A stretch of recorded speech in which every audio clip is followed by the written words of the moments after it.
This is Lambeau Field in Green Bay, where today one of the oldest rivalries in the National Football League, the Chicago Bears against the Green Bay Packers, is renewed for the 116th time. Both teams coming in here with 2-4 records. Hi, everybody. I'm Gary Bender, and alongside me, a young man who played in 20 of these Bear and Packer games is Johnny Morris. And, Johnny, there's something special about this rivalry. Oh, there certainly is. First, I'd like to say that I think we look better down the field than we do up here. But it is something special. 1921, before Prohibition even began, the Bears and Packers were playing football. It's always a special game for these players, and I'm sure it's going to be that way today.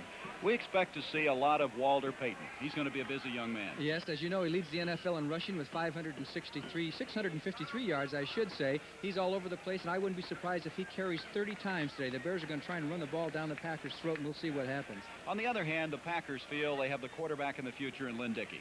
Lynn Dickey is Bart Starr's man. He completed 11 of 15 last week, had a good game against Tampa. He's 6'4", 215 pounds. He's Bart Starr's kind of quarterback. He says he likes him, and he's going to give Mr. Dickey a chance all year.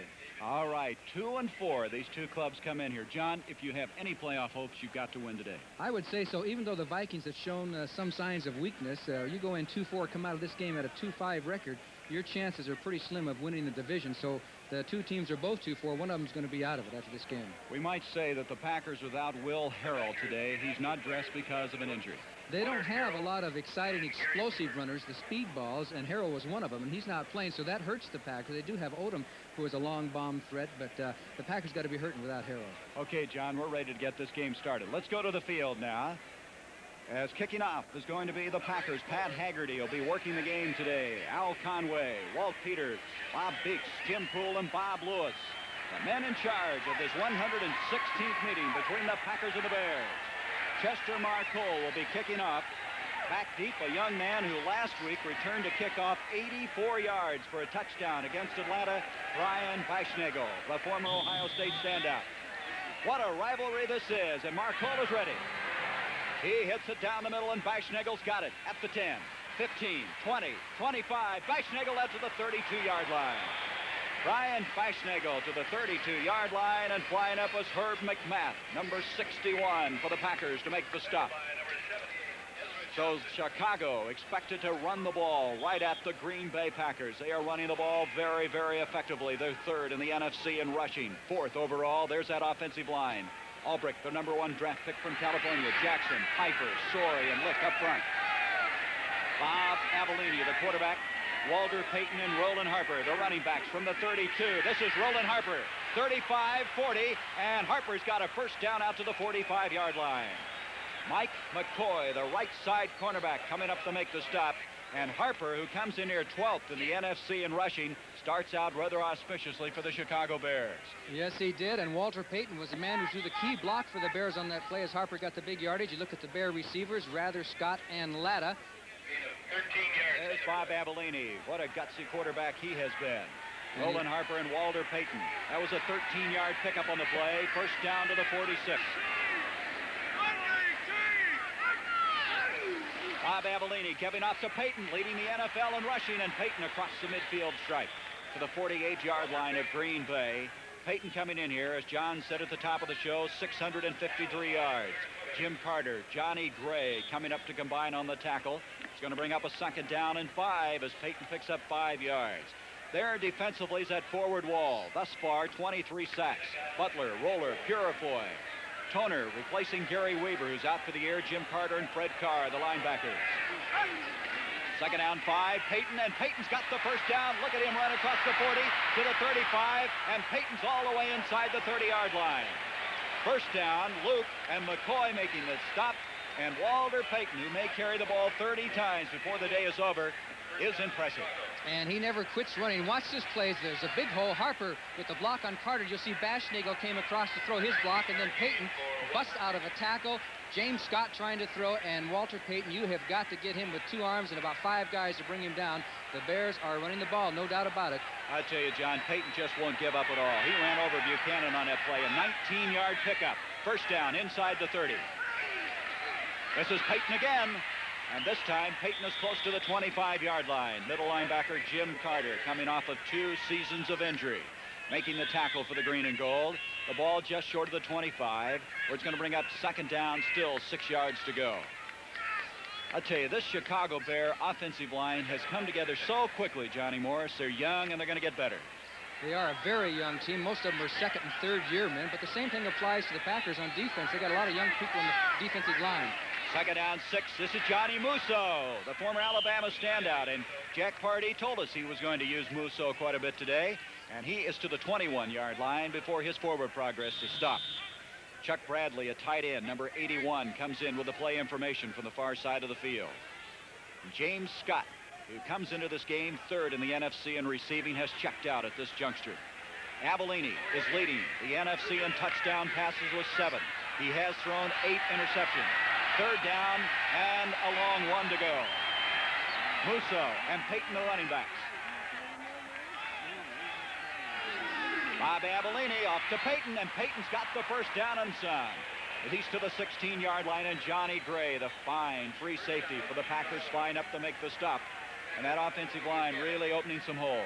They are, and you know, the Packer defensive line has really improved on sacks on rushing the passer, and I think this is one reason the Bears are taking the ball on the ground, trying to run at these defensive linemen that are so good at rushing the passer, and you can neutralize a pass rush for later in the game if you can run at them here and get them to be tentative. So far, the Bears are doing that. At the 17-yard line, first down, Chicago.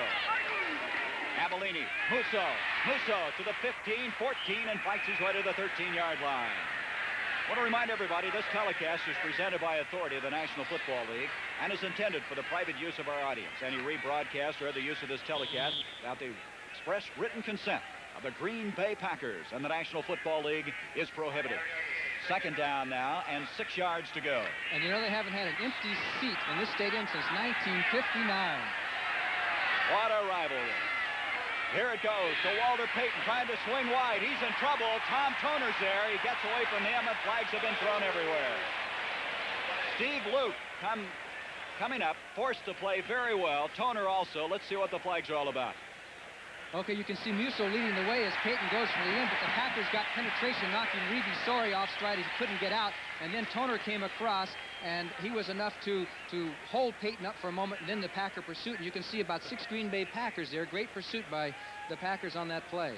The penalty going against the Chicago Bears. Pat Haggerty, our official, getting everything decided down below. Steve Luke really made that play, Johnny. He came up and forced the issue in a hurry. And we've got Toner in there. As you know, Weaver is out. He has a bad knee, so Toner is a little bit on the spot. He's got to fill a gap. Foul. Clipping, number 62, offense. Clipping call, that would be Dan Jiggets, who is a backup. There's Bart Starr, Bert Gustafson, Dave Hanner, the defensive coordinator, assistant head coach. It's going to bring up now second down. 21 yards to go. A draw up the middle to Walter Payton, and Payton getting some of that yardage back inside the 25-yard line. This time it was Carr and Toner, the 2 outside linebackers, coming up to make the tackle. Bart Starr's young offensive team hasn't been able to move the ball, but his young defensive team, you see the earmarks of something happening. Well, to be honest, as you know, the Packers started a couple of years ago almost from scratch. They were devoid of draft choices, and Bart Starr only has 13, 14 players left from when he took over the team, and that's a big transition. It's going to take him a little while. 12 of the 13 draft choices made this year's team. Third down, 15 yards to go. Avellini looking to throw. He's got time in the end zone. McCoy. Mike McCoy intercepts at the 1-yard line. Mike McCoy is second interception of the year, and at the 1, the Packers take over. Well, this was a case of Avellini throwing a little bit too late. He made his decision late as the Packers put on a little pressure, but nobody broke open, and finally he throws the ball, and Baschnagel had been open, but the coverage was there, and McCoy made the interception. And good defense by the Packers stopping the Bears on the first drive. That's got to be key for them. Got to be key. They got the ball back, and no points scored against them. However, they can't afford a mistake. So an interception by McCoy. The Packers have us the 1-yard line. We have no score with 10:26 to go first quarter. The Packers in a very precarious situation after Mike McCoy with his second interception of the day stopped the first drive of the game. The ball at the 1-yard line. Eric Torkelson and Barty Smith, the running backs behind Lynn Dickey. Dickey actually inside that 1-yard line. This is Torkelson, and he's close to being tackled for a safety. Very, very close. Torkelson just did get back into the playing field that time. Well, that's the chance you take, Gary. They're running off tackle there instead of something straight ahead, either a QB sneak or a dive. And when you run off tackle and slant, there's a chance that somebody can come through. And sure enough, there was Rydaltz there and Don Reeves, 57, both to make the tackle. And he was right up over that goal line. It was very close. Well, you can see the football almost touching the goal line. Second and virtually 10 yards to go. Dickey this time to Barty Smith, and Smith gets a yard, and that's all. Looked like he had some running room, and all of a sudden, Billy Newsome, a veteran, former Baltimore Colts standout, picked up from Buffalo this year, closed in, and now it's third down, and still 10 yards to go. Well, that time at least they ran a straight-ahead play and got out a yard or so. Now, what do you do? What do you call in this kind of a situation on your own 2-yard line? Look at them. They're huddled about as far back as they can get. In fact, the back of that huddle is out of the field of play.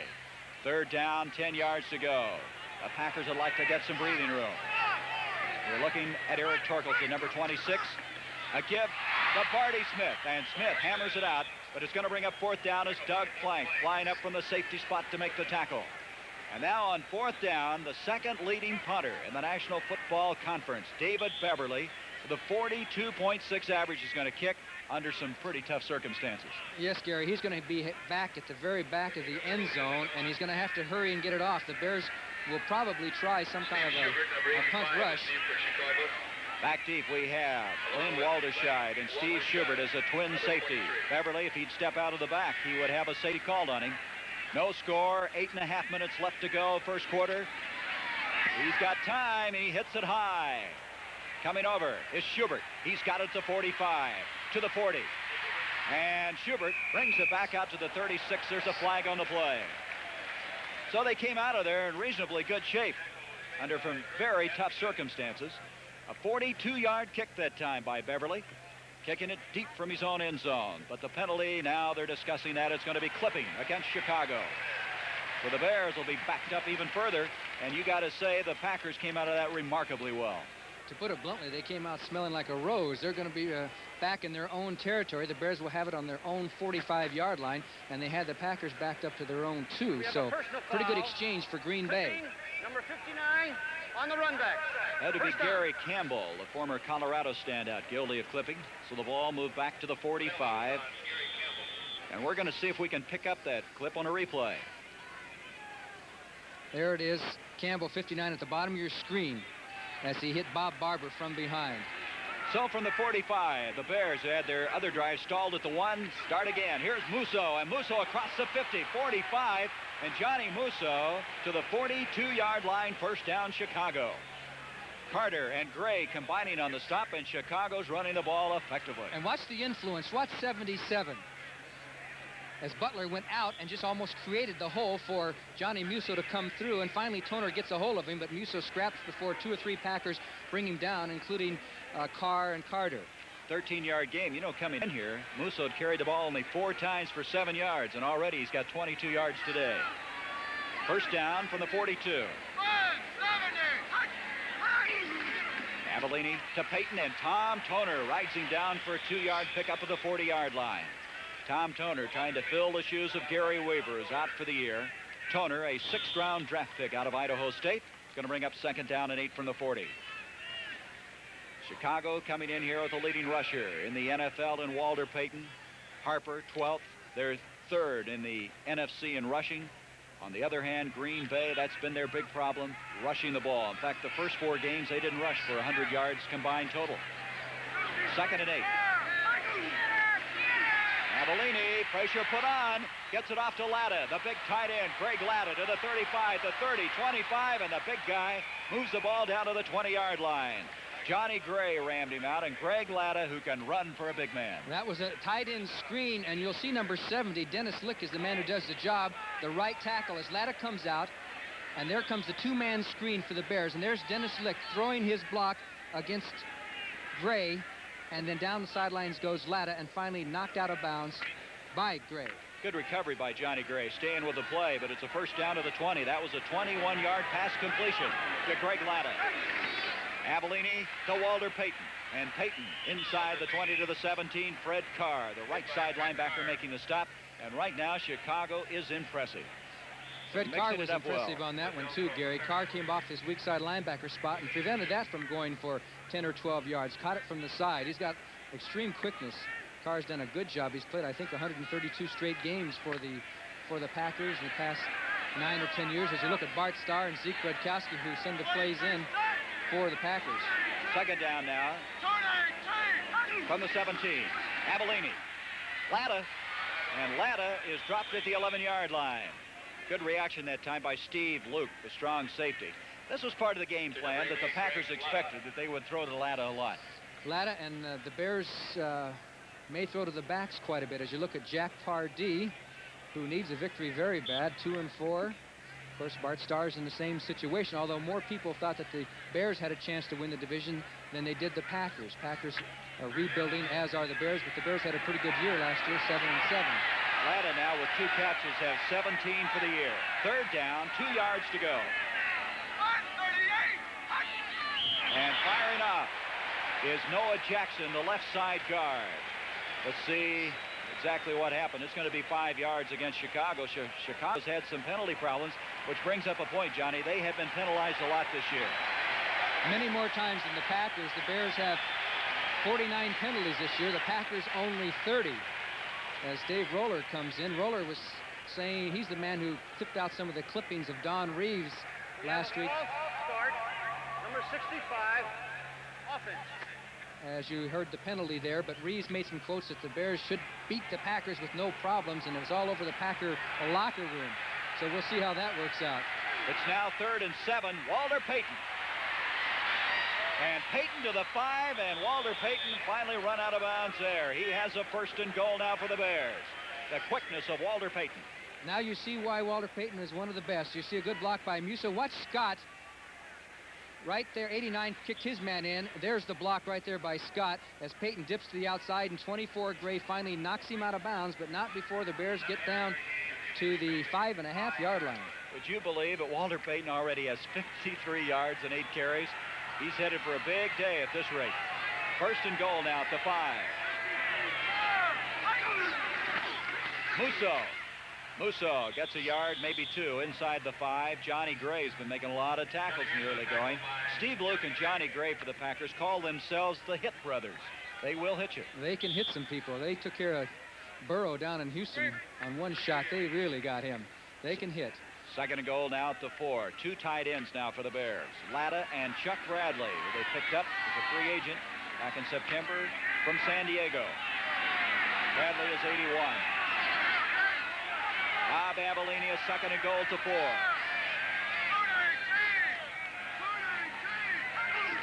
Avellini to Musso, and he is very close. He's in for the touchdown.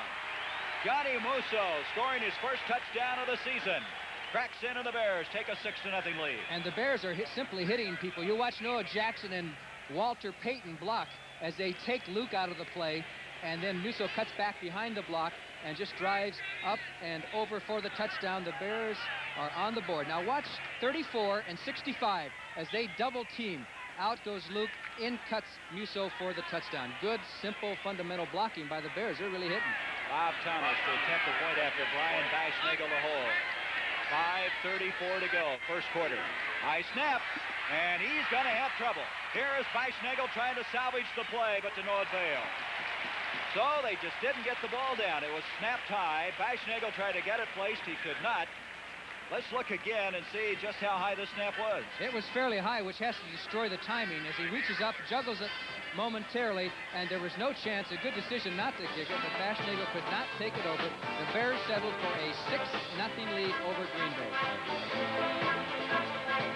The Chicago Bears with a 6-0 lead, a 55-yard drive in 8 plays, a 4-yard run. And this Bear team's impressive in their 1st quarter. And a very important game. Minnesota and Atlanta are tied 7-7 in the 2nd quarter. As you know, the Vikings are 4-2 going in. I'll tell you, Atlanta's the surprise of the year. The kick to the far side of the field. It's going to be short, picked up now by Steve Wagner, and Wagner brings it out to the 30-yard line and is able to carry tacklers with him to the 32. Wagner, the second-year man out of the University of Wisconsin, and at the 32 now, the best field position the Packers have had. They trail 6-0. And Gary, as you know, a couple of games ago, Bart Starr started calling the plays. They, of course, come from upstairs down through Bart Starr and Zeke Redkowski and signaled out to Lynn Dickey. And he felt that he wanted to take a lot of the pressure off of Dickey of having to call the plays and just do the mechanics. And so far, he feels it's working out pretty well. Torkelson and Barty Smith, the running backs. Ollie Smith to the bottom of the screen. Back to throw. Lynn Dickey. He's got time. This is Ollie Smith. Smith can't hang on at the 45-yard line. John, that brings up a point. You and I were discussing this before the game. You feel like a lot of receivers don't use their body like they should to catch passes. They try to hand catch too many. I think that has become a tendency in the NFL the past few years. That they say a ball is up about your face level, to stick your hands up and catch it rather than take that little leap and catch it in the breadbasket. And I think that's one reason you see that all around the NFL there are more drop passes the past few years. All right, 2nd and 10 from the 32-yard line. 5:20 to go, first quarter. Chicago 6, Green Bay nothing. Dickey, fumble by Torkelson. Torkelson fortunately got it to come back to him, and he gets back about a yard short of the line of scrimmage. Doug Buffone making the tackle. Hey, they tell me Buffone may be playing as well as he's ever played. And he still has those high-top shoes on. Watch Torkelson. He actually, that ball took a nice bounce right back up to him, very alertly headed back the other way, but the Bear pursuit wasn't as good as it should have been. And there were Bears back there on the other side waiting for him. Well, they actually lost about a half yard on that play. 3rd down, let's make it 10.5 to go. Last week, Torkelson had 73 yards rushing. That's the best output of any back for the Packers this year. Now they come out with only one set running back. 3rd down, a little more than 10. Here's Dickey again. Look out. Near side, Ollie Smith. And Ollie Smith got it for the first down. Ollie Smith with his 6th catch of the year. Virgil Livers defending on the play. And on a 3rd down, Lynn Dickey converts it. And the Bears were putting pressure on with a blitz. Dickey held his ground. Here came the blitz. He took his punishment, got the pass off, and it was right on the money to Ollie Smith. Good play by the Packers. Ollie Smith out of Tennessee State. He was acquired for a number 12 round draft pick from the Oakland Raiders. And this young man who caught 20 passes last year, they're high on him. 1st down now, just across the 45. Dickey up to big Barty Smith, and Barty Smith's got some running room. He crosses the midfield, straight to the 47. Don Reeves, and you mentioned Don Reeves. I saw clippings of Don Reeves all over Green Bay this week. Well, they made a big thing out of it. Of course, Don Reeves got a little frustrated and rapped the Bear fans and said the Bears were a lot better than the Packers. And really a good guy. He just said a lot of things that got carried away. And we'll see if it affects the Packers. So far, the Bears seem to be the team that are up. 2nd down, 3. A pickup of 7 by Barty Smith. This is Barty Smith again, and he's got a 1st down. The former Richmond standout at 6'4", 240 pounds, running behind the block of Larry McCarron. Good blocking by McCarron as you watch Torkelson and Barty Smith. McCarron gets on Don Reeves, 57, 54 on 57, and pushes him back as Barty Smith just bulls through for a 1st down. Good fundamental blocking by the Packers, and especially McCarron, the center, who got the game ball last week against the Tampa Bay Buccaneers. Bart Starr is very high on him. He thinks he may be the most improved lineman. From the 42, 1st down, Green Bay. Lynn Dickey, play action. And Ollie Smith, the intended receiver, but nothing doing. As that time, the pressure made Dickey change things in that backfield. You know, the Packers are known as a blitzing team, but we see the Bears coming after him today.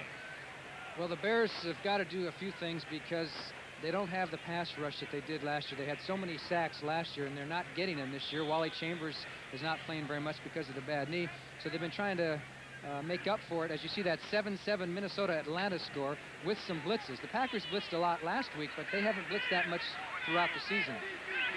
So they come to a 2nd and 10 from the 42. Dickey again to throw. Here comes the blitz. Newsome after him, and Newsome got him. Billy Newsome with one big arm just dragged him down back at the 46-yard line. That time, Mark Concar having a tough time holding the veteran end out. Everybody came for the Bears that time. Watch the bottom of your screen as Newsome got by Mark Concar, 79. and down went Dickey with no chance. Good rush by Billy Newsom, whom the Bears picked up very late in the preseason and brought him in. Has done a fine job. He was a member of that Super Bowl championship team in Baltimore. That was a 12-yard loss on the play. 3rd and 22 from the 46 of Green Bay.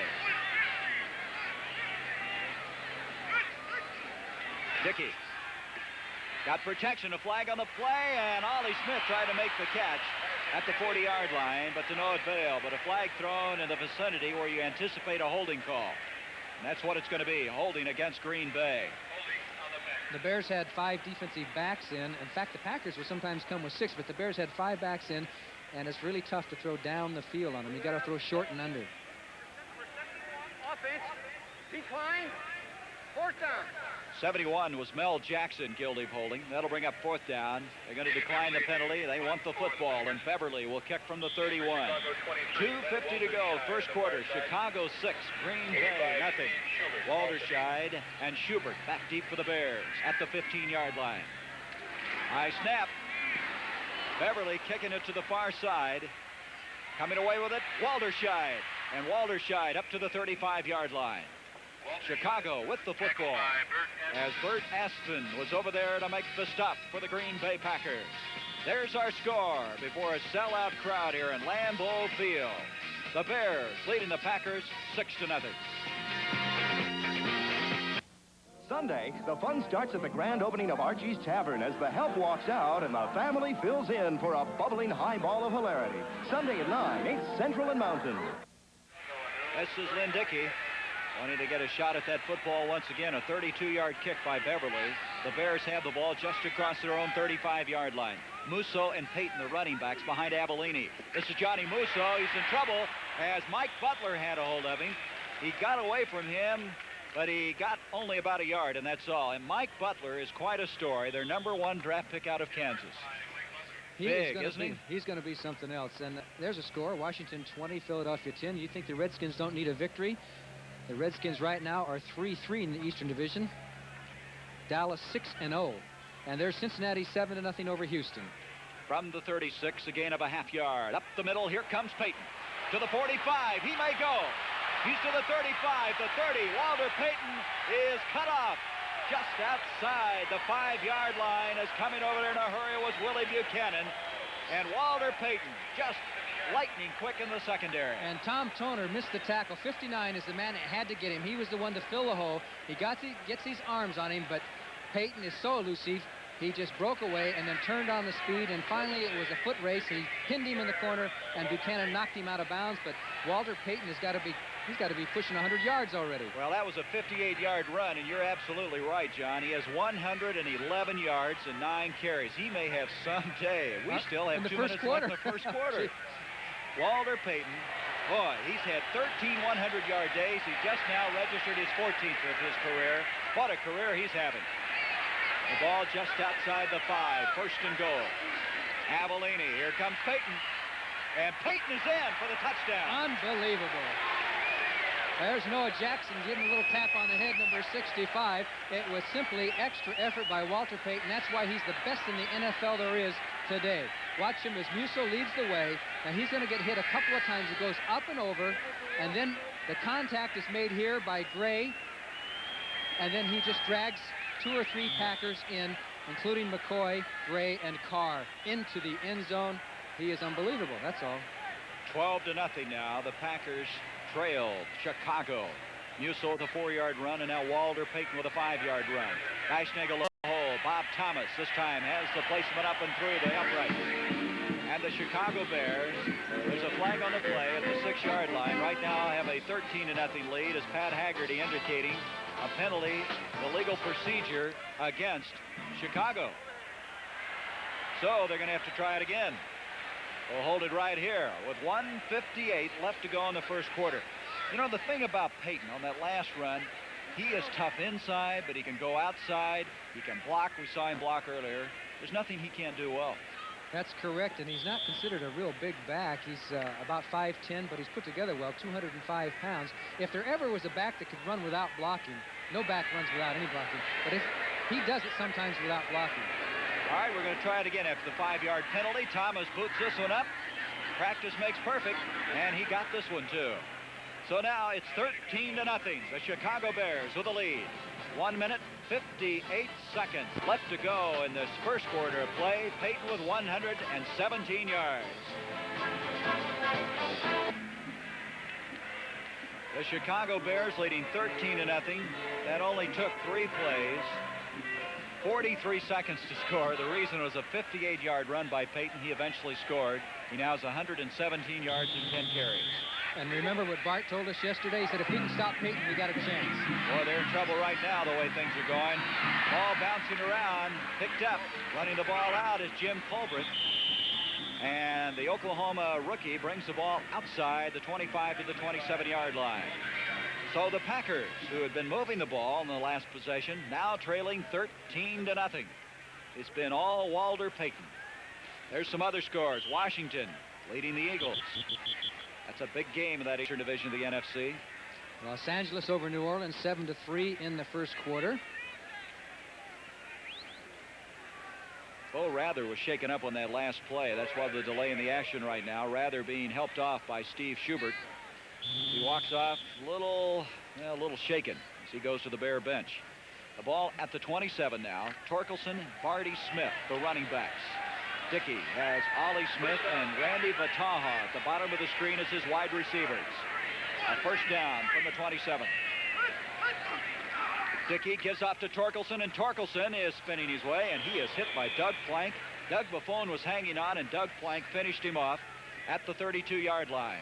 You can see Bo Rather there on the bench was shaken up a little bit. It looks like somebody might have rung his bell. He's checking. You can see the trainer and doctor there checking figures for him to see if his senses are okay. See if he can count the fingers, right? That's right. 1, 2, 3. Second down, 5. A pickup of 5 by Torkelson. Give to Barty Smith, and Barty Smith coming out close to the 35-yard line. Packers running the ball. They had a penalty that stymied a drive earlier. Rydalch, Don Rees making the tackle. Jack Pardee feels that Rydalch right now playing as well as anybody in that forward wall. He's a good, steady pass rusher. Is not spectacular. Good, steady against the run, and he's been their most consistent. The Packers are in danger. You know, their record is only 2-4, but they've been in every game this year. So far, they're not in this game. Bert Askeson has now come into the tight end along with Rich McGeorge on the short yardage, 3rd and 2. This is Barty Smith trying to get the first down, and he's got it. Good running effort by Barty Smith. They straightened him up, but he would not go down. Wayman Bryant and Doug Plank combining on the stop, but it's a first down for Green Bay. Barty Smith, who's battled back from a career of injuries. He came in as a rookie, hurt in the Coaches All-America game. Last year had knee problems. He's kept coming back, and now the starting fullback. I see Steve Odom is now in for Green Bay. Number He's been their big 84. play man. So they have 3 of them in there. Odom, Vataha, Ollie Smith. 3 wide receivers in on this play on a first down, and Odom can't get it. Steve Odom trying to turn around to the ball at the 47-yard line. It'll bring up 2nd and 10. Odom this year really has had some spectacular plays. A 95-yard touchdown against Minnesota, a 40-yard touchdown against New Orleans. And here's a pass that is back behind him a little bit. He puts his hands up. Of course, that one was so quick he didn't have much chance to think there. But if it hits your hands and you miss it, it's going to go ricocheting right through. If it hits you down in the pads or in the stomach, you're going to hang on to the ball. 2nd down 10 from the 39. Dickey. With the protection, he hits Eric Torkelson, and Torkelson is fighting for that first down. I believe he got it. Don Rees wrestles him down, but Eric Torkelson fell forward for the first down at or above the 50-yard line. So that's the end of the first quarter with the score. The Chicago Bears 13, the Green Bay Packers nothing. As the Packers now, after an 11-yard pickup, trying to climb right back in to this football game.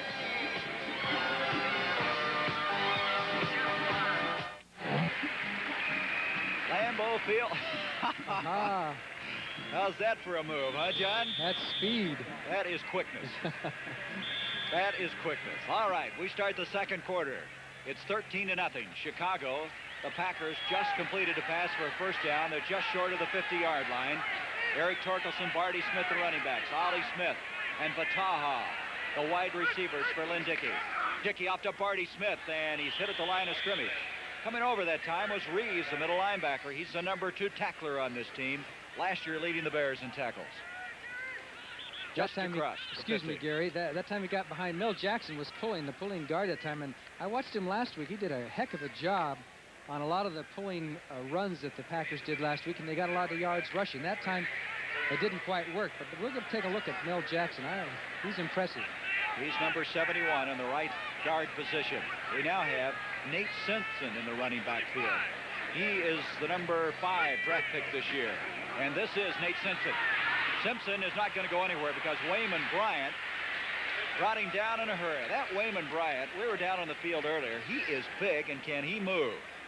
They say he's 6'3", 239. He's got to be bigger than that, John. He's at least that, and he's bigger than that. Plus, he has a lot of speed.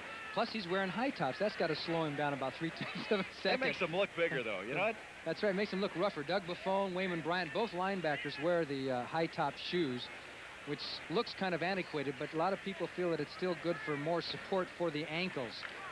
It's 3rd and 12, and now the Packers again bring in 3 wide receivers. Fataha, Ollie Smith, and also Steve Odom.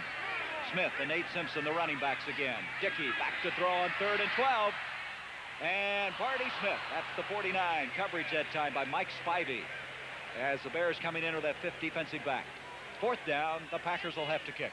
Len Dickey still looked good on that because he went forward in the pocket very nicely. There was a lot of heat by the Bears. He went forward and spotted his receiver, and he has the instincts. That's what Bart Starr is talking about. It's this plain 4-man rush where they do a little stunt crisscross between them. Dickey goes forward in the pocket and knows where his receiver was. Still a good play, even though it didn't work. So now Beverly will kick from the 35 of Green Bay. Walderscheid and Schubert deep for Chicago. He hits a good one. Fair catch called for by Schubert. He makes it at the 15-yard line. So the Chicago Bears with a 13-0 lead and 13:28 to go before halftime have the football once again after a 38-yard kick by Beverly, who may have a long afternoon kicking the ball frequently. Who has over? Well, the Chicago Bears have the football once again, and Walter Payton and company have it just inside the 15-yard line. Payton with 117 yards already with 13.5 minutes to go in this first half. This is Johnny Musso instead, and Musso brings it out to the 19-yard line. Tom Toner making the tackle. Musso's seen a lot of playing time today after really being used very sparingly up to now. He's had a 7-week rest since the exhibition season, and he's ready. One of the reasons is that Harper's a little bit banged up. Roland has been really banged around. As you look at Walter Payton, who already has 117 yards, 11.7 per carry. But Harper's been banged up, so Musso's getting a chance to play a little bit. Have a change in the secondary for the Packers. Steve Wagner has replaced Steve Luke. Second down, 6, quick pitch. Here comes Payton. Payton across the 25, the 30, and Payton all the way out to the 40-yard line. And you should watch the block, yes. Watch number 69, Reevy Sori, who will be leading on this play. He's going to hit Wagner, number 21. Dennis Lick is also pulling the right tackle.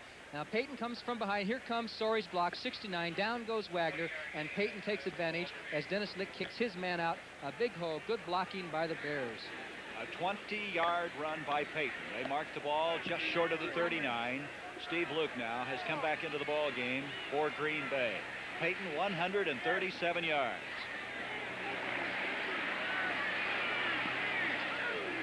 Avellini to Payton. Look at him jump around, would you? And he made a play that looked like a long loss into about a yard gain. Mike Butler and Steve Luke forced that play very well, and here shows the determination of Walter Payton. And you have to have pursuit on Payton, as you're going to see here, as Butler came across to mess things up, and so Payton was driven to the outside. Toner misses, and there is Luke, who finally gets the tackle, but it could have been a 5-yard loss. He made yards out of it. But the Packers did pursue on that. Good pursuit by the interior line of the Packers. Mike Butler crashing in, showing that strength at 6'5" and 270 pounds. Second down, virtually 9 yards to go from the 40.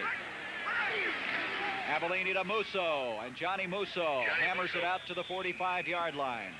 Jim Gano in the lineup now at one of the linebacking spots, and Mike Butler makes the tackle at the 45-yard line. If this continues like this, Walter Payton may have a record day.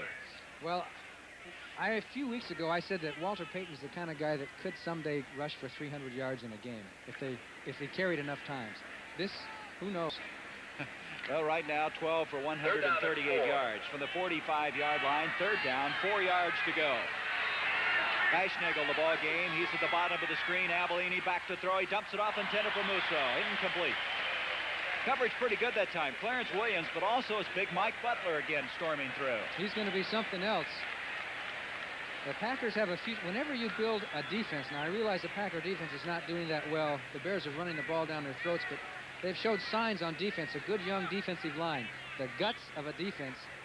Any coach will tell you he would rather have a good defensive line than he would linebackers or backs if he had to take one or the other. A defensive line is where you build a team. And that's where the Bears have had some problems this year, and they're trying to get that straightened out. Bob Parsons with his first kick. Excuse me, John. Kicking from the 31-yard line. Johnny Gray is back deep. Parsons hits it very, very high. Gray coming up to make the fair catch if he can find some room, and does at the 22-yard line. So at the 22, Green Bay has the football. 11 minutes, 18 seconds to go before our halftime. Chicago 13, Green Bay nothing. 33-yard kick that time by Bob Parsons, and New England and the Jets. Boy, the Jets have been surprising. They have 17-10 in the third. From the 22, the Packers trailing 13-0. Ollie Smith, Randy Bataha, flanked to the bottom of the screen. Dickey gives off to Barty Smith, a flag on the play. Barty Smith to the 25-yard line, but flags going into the air. See number 71, Jackson, offside, and it's going to be against Chicago. So the Packers will take that. New England, the Jets, we gave you that score. We're keeping you posted. You said a while ago Cleveland is really playing well against Kansas City. 30-0 Cleveland over Kansas City in the second period. There's New Orleans. The Saints have a surprising lead over Los Angeles, 10-7. Number 73, defense. And there you see Cincinnati leading Houston 10-0. Cincinnati's 2-4. They've got to win a few ball games to get back in the race. That offside was against Mike Hartenstein, the left side defensive end. First down, 5. Dickey giving off to Torkelson. Torkelson hurdling people just short of the 30-yard line. Boy, he was bent backwards on that play. Don Reeves, the middle linebacker, making a lot of tackles in this first half of play. Just short of the 30. It's going to bring up now. Second down and still a long yard to go. The Packer forward wall, Dick Himes, the veteran, number 72, a 10-year man out of Oklahoma, or rather Ohio State. Jackson, second-year man from USC. McCarron, Knutson, Konkar up front. Second down, Barty Smith trying to get the first down, and he's very close. He comes out to the 32. Reeves and Reidelch combining on the tackle for Chicago. And it is a first down, Green Bay. The Packers have run the ball pretty well. But right now, trail 13-0 in this game. Torkelson with 8 yards. Smith with 24 and 8 carries. Well, the Bears were 13th out of 14 teams in the NFC against the run. Now from the 32-yard line. First down. Lynn Dickey, play action fake. Setting up the screen, Rich McGeorge, the tight end. He comes out to the 35, to the 37-yard line, and Doug Buffone dropped him there. He got a block that time from Steve Knutson, the third-year man from USC. Steve Knutson did throw a good block here as they faked the run, and then the pass out here, but the Mel Jackson 71 hits Buffone up here in front. You can see, and missed the block, and Buffone makes the tackle afterwards. So the play was set up well. There was just one missed block, and it cost them a few yards, but they got some out of it. They got 5 to be exact. 2nd and 5. Jeff Seavey now coming in defensively, replacing Mike Hartenstein for the Bears. 2nd and 5. This is Nate Simpson, their number 5 draft pick, and Simpson brings it out to 39. He's a young man out of Tennessee State. And it's going to bring up third down as Simpson trying to get to the far side. Simpson was waived at one time. He cleared the waivers. They brought him back. They've been moving him along very slowly, and now that Harrell's out of the lineup today, they're using his quickness. Well, they miss a lot when they don't have Harrell in there because they have to have quickness to spice up that running game. Barty Smith and Eric Torkelson, good backs, but they're not speed backs, and you've got to be able to have some speed in that backfield. 3rd and 3 from the 39. Bataha at the bottom of the screen. Ollie Smith to the top. Dickey, look out, here comes Hartenstein. He gets it off Barty Smith, can't make the catch. Reeves is over there to intimidate him a little bit, but Mike Hartenstein came through almost untouched on that play. Young man out of Penn State who was benched a little bit at the top at the beginning of the season. You see him on a little crisscross there, and he gets through unmolested, and Dickey has to go on the run, and obviously that affected his pass. Barty Smith almost came up with a one-handed snazzy catch there, but no dice as Hartenstein put on the pressure. Steve Schubert is the single safety for Chicago. Beverly to kick once again, this time from the 25-yard line.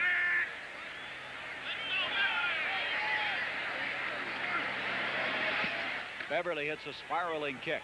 Schubert goes back to the 21. Getting to that wall.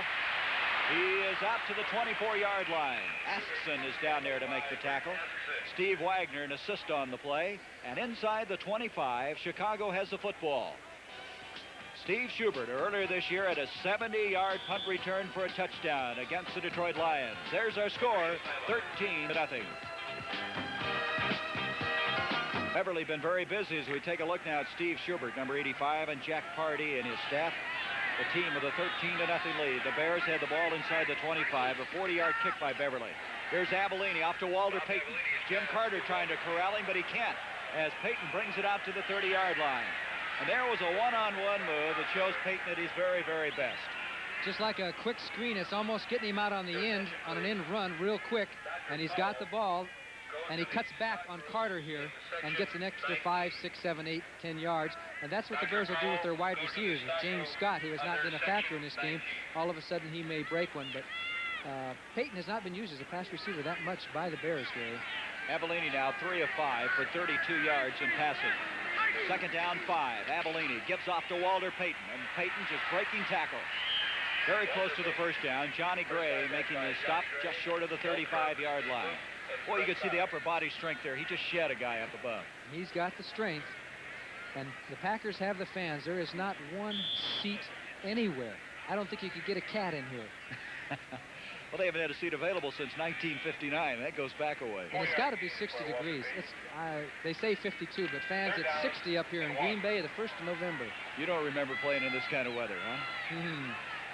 Ezra Johnson is now checked in, the rookie right defensive end for Green Bay on a 3rd and a short yard. And Avellini's going to sneak for it, and he got it. Bob Avellini sneaking forward across the 35. Jim Carter making the tackle.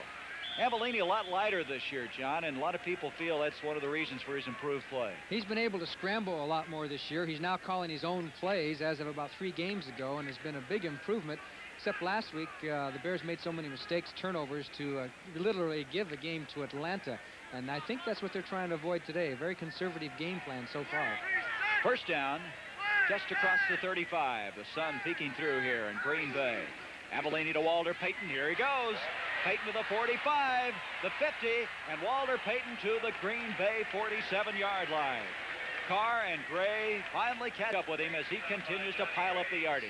And watch the middle as the Packers are completely split right open by the blocks. Dennis Lick, Reeve Sorey there on a double team, taking 2 Packers out of it. Greg Latta downfield, 88, almost actually gets in the way of Walter. Walter says, get out of my way, I'm on my way. Finally, the Packers bring him down, but the line blocking was excellent. As you can see, Payton, as there is 69 and 70 with the blocks. 64, Ted Albrecht. 65, Noah Jackson. Payton out of the lineup right now. Musso and Robin Earl, a rookie, in the game. And here comes that big fullback, and I mean big. He's 6'5", 247 pounds, and he's all of that. And he probably is the biggest back in the NFL, and I think that's the first time he has run the ball in the league season. That's right. Dallas and Detroit. The Cowboys unbeaten and look like they may continue that way. The ball inside the 45 to the 43-yard line. Second down, 6 as Robin Earl, the number 3 draft pick out of the University of Washington, picking up 4 yards.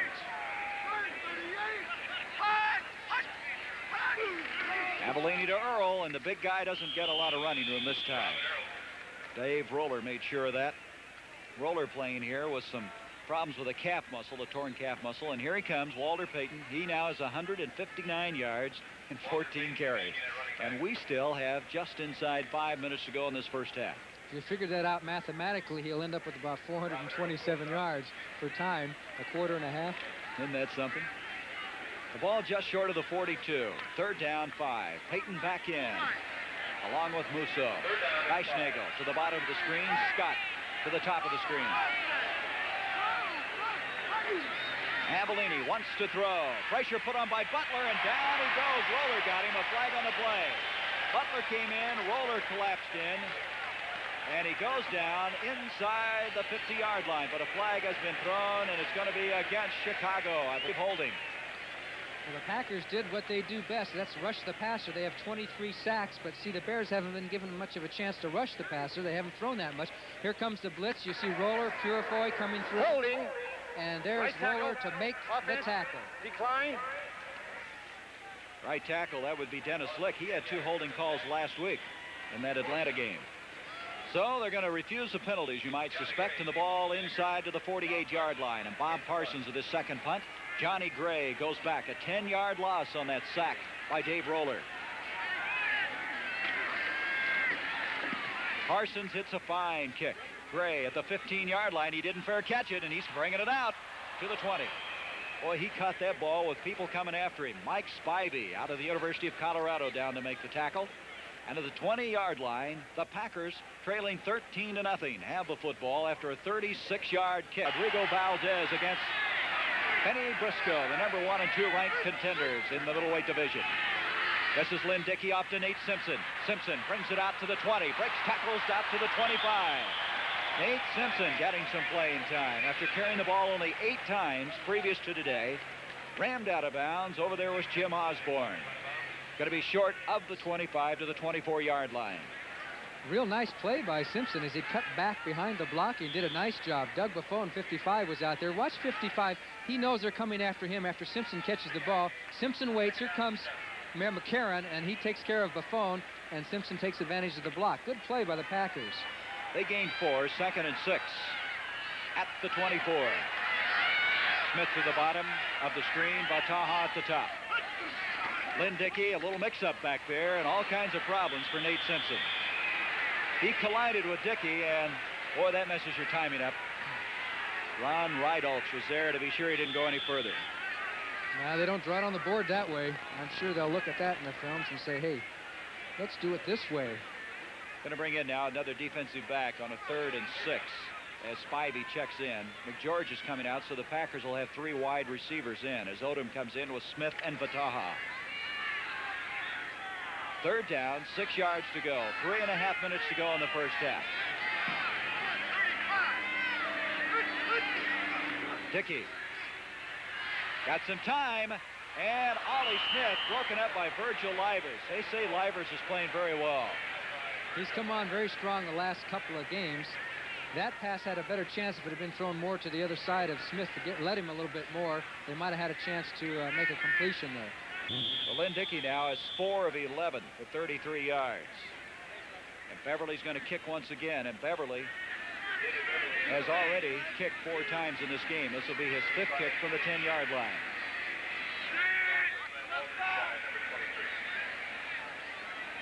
McCarron snaps the ball. Beverly hits a lazy kick. Coming over is Schubert at the 44. And Schubert brings it inside to the Packer 48-yard line. Steve Wagner flying over to make the stop. 33 yards on the punt. Tackle made by Steve Wagner. Steve Wagner, outstanding special teams performer for the Packers. That was only a 33-yard kick. Hey, I want to remind everybody, every family has its differences, but wait until you watch the Battling Bonanos in action in tonight's edition of On Our Own, right after Rhoda, right here on CBS. I watch it all the time. Give up the middle. Here comes Payton. Walter Payton short of the 45-yard line. Fred Carr making the tackle. Walter Payton, before that last run, had 159 yards. Now, he had 160 yards the first game against Detroit, so he's coming on to his best day of the 1977 season. And you have to wonder what the Packers are saying on the sidelines in devising a strategy to stop Walter Payton. Do they tell a middle linebacker, you go with Walter wherever he goes? Well, how do they adjust? They have got to adjust. Well, he's had his best day now. He has 162 yards after the last carry. Play action by Avellini. Lucas got him. Steve Luke on a blitz from his safety spot hit Avellini from behind. Boy, you can get hurt in those kind of plays. Oh, yes.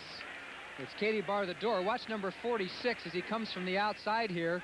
And Avellini doesn't even see him because he's coming from the blind side. But his arm was going forward, so it would not be a fumble. But the backers came up with a little tricky blitz, and that's what, as you see Bart Starr saying to himself, that's the way we drew that one up.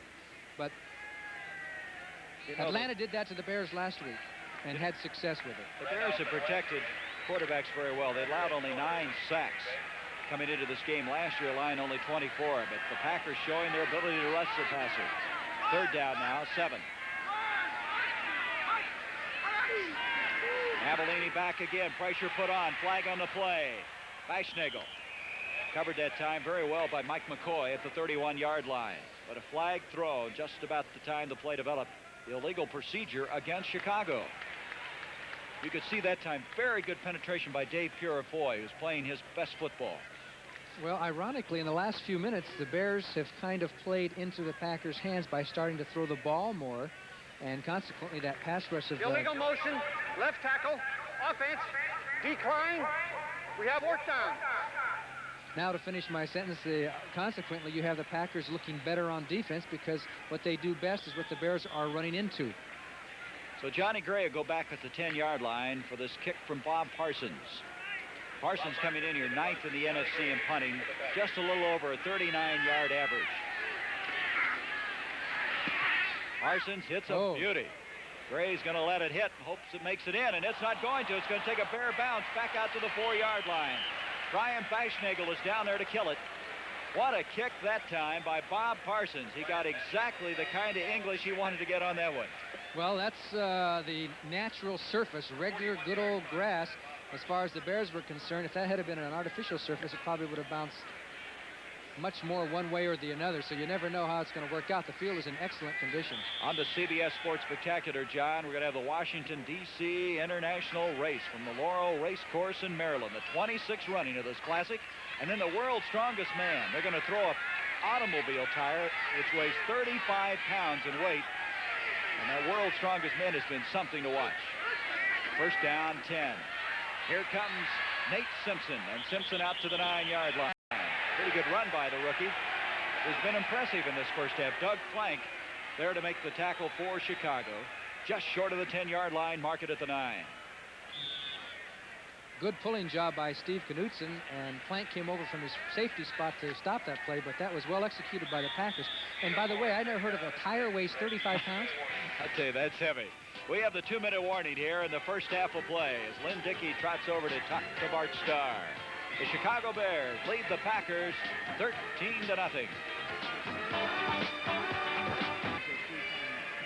So with 2 minutes left now in this first half, the Packers have a 2nd down 6. John, we were checking a while ago. It looks like the Bears have sustained injuries here in this first half of play. Roland Harper has a sore knee. I hope it's not too sore, but he's been out of the game. You can see him to the right of Walter Payton. He has a jacket on, and he's kind of handling his right knee. So apparently he hurt that. And Bo Rather, I guess, has been shaken. Yes. Bo Rather taken out earlier after getting his bell rung. And now at the 9-yard line, the Packers with 2 minutes have a 2nd down and 6. From the end zone, Barty Smith. There's Nate Simpson, the running back field with him. 2 tight ends, Askeson and McGeorge. And here comes Barty Smith. And Smith hammers it out to the 13-yard line. That's going to be short of that first down. Don Reeves again making the tackle for the Bears. So it's 3rd down and still a yard to go. There's your time as you see it on the right-hand side of your screen. Packers just like to get out of here and maybe hang on to that 13-0 lead, or trailing 13-0, I should say. Again, in the backfield, Simpson and Barty Smith. 3rd down, a long yard to go. Barty Smith trying to get wide, and he's got that first down. Barty Smith brings it out to the 20-yard line. Steve Knutson, one of the 2 USC guards starting in this Packer forward wall, made quite a block on that play. See the time ticking away now. He's been playing on a bad ankle, and it sure doesn't look at the way he's been pulling out there. The crowd booing, John, because they think the Packers are being too conservative. But right now, trailing 13-0. They're just trying to get some operating room. They come out with Ollie Smith to the bottom of the screen, Vataha to the top. McGeorge in at tight end.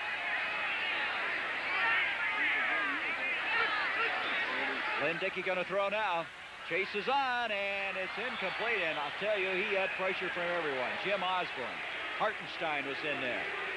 He was throwing that ball as he was headed downward. Well, Hartenstein jumped up there to obstruct Dickey's view. As you see, 73 here, and it was pretty tough there. There was a lot of pressure by the Bears. And now maybe you know why Bart Starr is trying to run the ball out with 37 seconds to go. Second down, 10. Dennis Havig now has checked in at a guard spot for Green Bay. You see the time with 37 seconds left. Dickey over the middle. Barty Smith had it for a moment. Barty Smith is a fine receiver. He caught a remarkable touchdown catch earlier this year. That time couldn't hang on. It's third down. He may have had his hands crossed the wrong way. Now you see Reeves, the middle linebacker, dropping off. They try and throw underneath the coverage. You'll see Barty Smith come out. That was a tough catch. It's funny, from this angle we couldn't tell that on the regular play, but on the replay you could see that was a tough catch. He had to reach that hand out, and it looked like from a distance that he just dropped it. George comes out as the Packers now have 3 wide receivers in on a 3rd and 10 at the 20.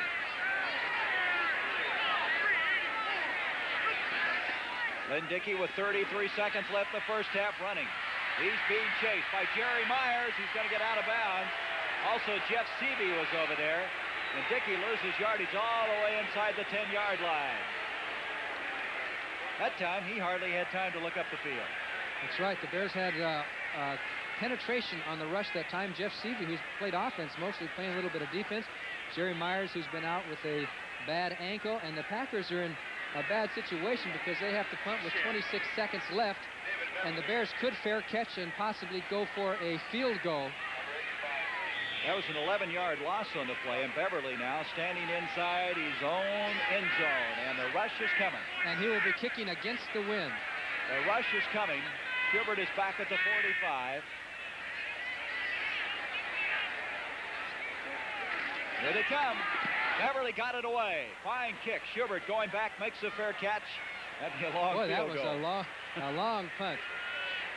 They came very close to getting this one, John. Baschnagel coming from the outside. His angle is correct. Come in front of the punter. Takes the leap, but Beverly just got it away. And a nice one, too, all the way out to midfield. In fact, back into Bear territory. 41-yard kick by Beverly under pressure. And the ball now at the Chicago 49. You know, everyone knows that science can split the atom, but tomorrow Jessica falls into the clutches of a society that can split human beings into 2 creatures. One good, the other evil. Which one triumphs? Watch Logan's Run tomorrow night at 8, 7 Central Time. 41-yard punt by Beverly. Do you remember the year when Paul Hornung, when they fair caught the Packers did against the Bears and kicked a field goal right before the half? The Packers tried it a few years ago in the Astrodome with Chester Marcole, but he missed it. But it is something you can do, but that's just too far. A 41-yard kick. 20 seconds left. Bob Avellini with his team leading 13-0. Latta, and Latta now at the 30, and now field goal possibilities. With 11 seconds left, Steve Wagner made the stop, and Greg Latta having a very good first half. Avellini hit him right on the numbers, too. That ball was perfect because Latta was well covered on the play. When the ball was in there, he wrapped around it, and the Bears have a chance for the field goal. Have called timeout. Latta 3 catches, 27 yards. Timeout is called, 11 seconds. Bob Thomas has hit 7 of 10 field goals this year. He is 3rd in the NFC in scoring with 33 points. 11 seconds left, his team with a 13-0 lead. And Bob Avellini in this first half has hit 50% of his passes. He's 4 of 8 for 54 yards. He has suffered the 1 interception. That was the first drive of the game when Mike McCoy picked one off at the 1-yard line. But right now, the offense of the Bears has been something. Peyton, 162 yards. Next week, Dallas against the Giants in that NFC Eastern Division. New Orleans, Philadelphia, the Saints really a lot of offense. San Francisco against surprising Atlanta. And then our doubleheader has Chicago against the Houston Oilers. St. Louis, Minnesota, that will really be a big one. Tampa Bay against Los Angeles. Tampa Bay still looking for that first win. Lost 20 in a row now, I believe, losing last week to the Green Bay Packers. Next week, the NFL on CBS. From the 30, well, they're going to run a play here, John, with 11 seconds, and then possibly set up the field goal attempt. Avellini looking to throw. James Scott. That was just kind of one of those head for the corner. I'll throw it over there. So 7 seconds still left, and now they're going to bring in Bob Thomas. Sometimes you get kind of greedy in those situations, but they tried to pull one off for 6 points, and now they're going to try to get 3. And it looks like it'll be about a 46-yard field goal. The wind must be 10 or 15 miles an hour in Thomas's favor. There's a wind behind him. He kicked a 40-yard field goal last week. And this is going to be a 47-yarder. Bob Thomas will attempt a Bob Thomas with 7 seconds left in the first half.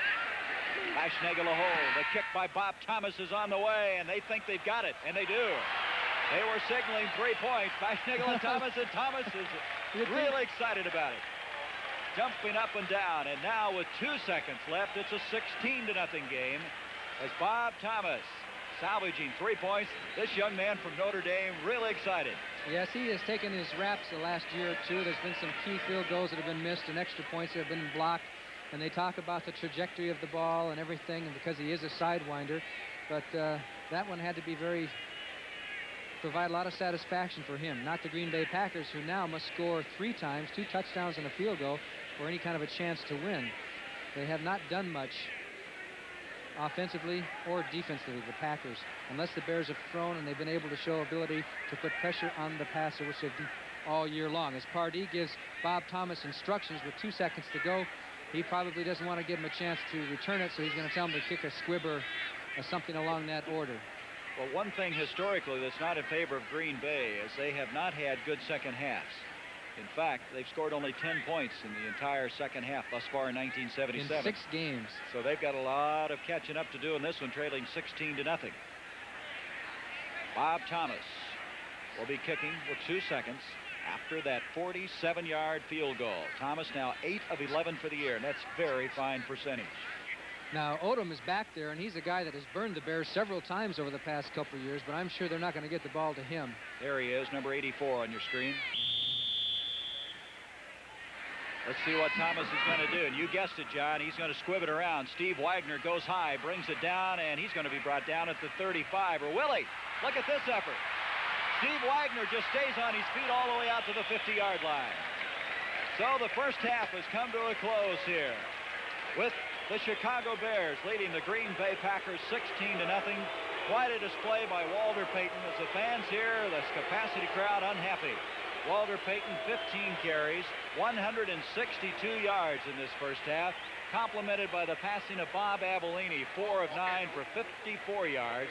Greg Latta, the big receiver, with 3 for 49 in this first half of play. So Green Bay in a catch-up situation, trailing 16-0. The Bears doing exactly, John, what they were going to do, their game plan, and that's run Walter Payton.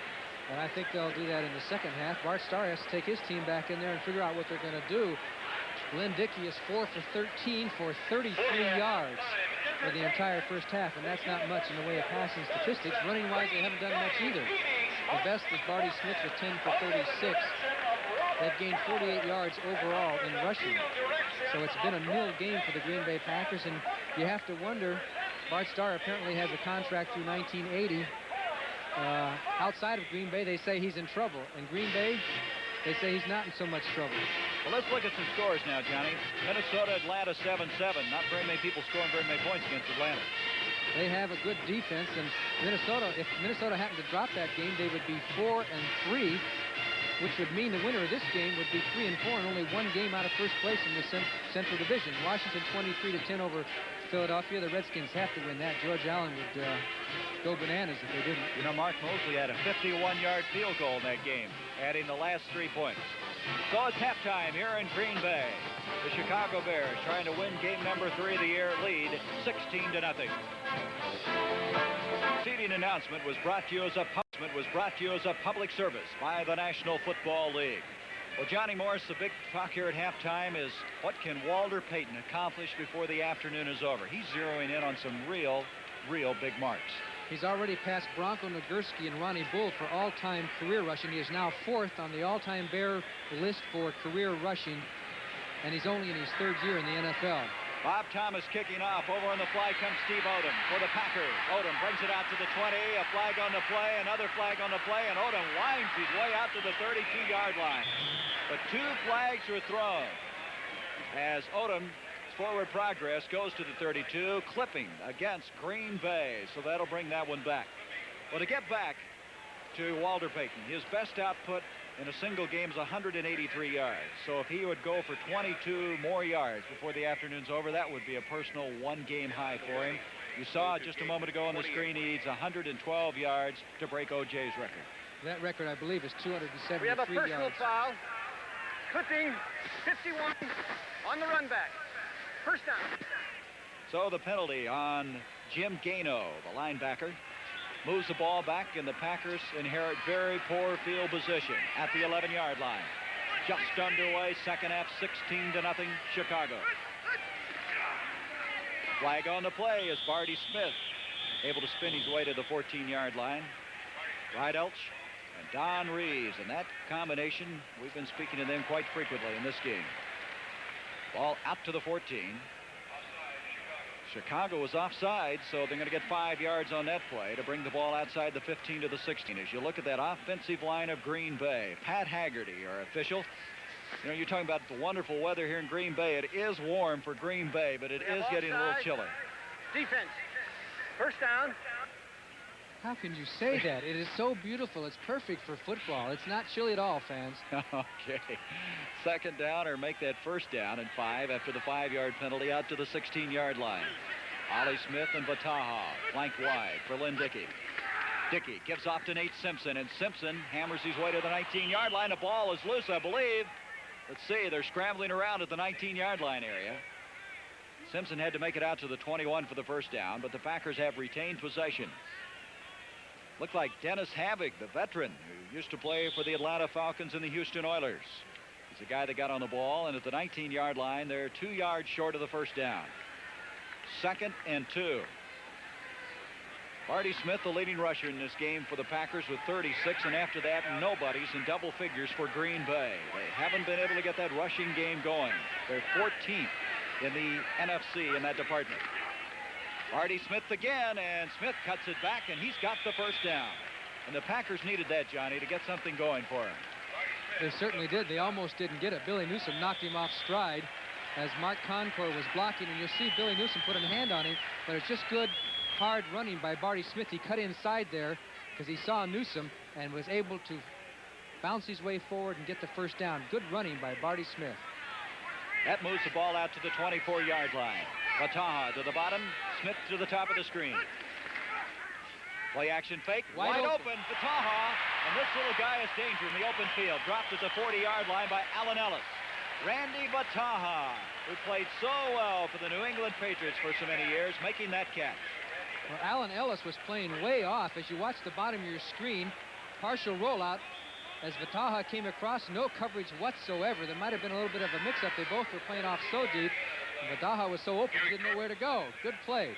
17-yard pickup to the 41-yard line. Bataha's 9th catch of the year. They picked him up on waivers on September 14th from New England. Eric Torkelson now in the backfield along with Barty Smith on a first down. There's a delay to Barty Smith and the big fullback across the 45 to the 47-yard line. Osborne and Reeves making the tackle.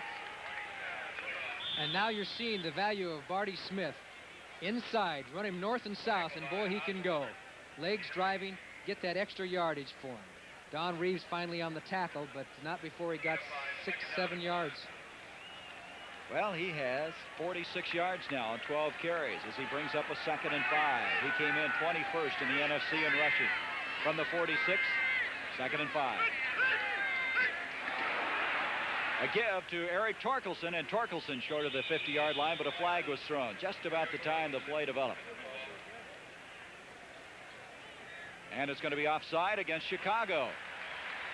The Packers will take that, and they'll be very close to the first down because they had a 2nd and 5. As you look now at Zeke Bradkowski and Bart Starr.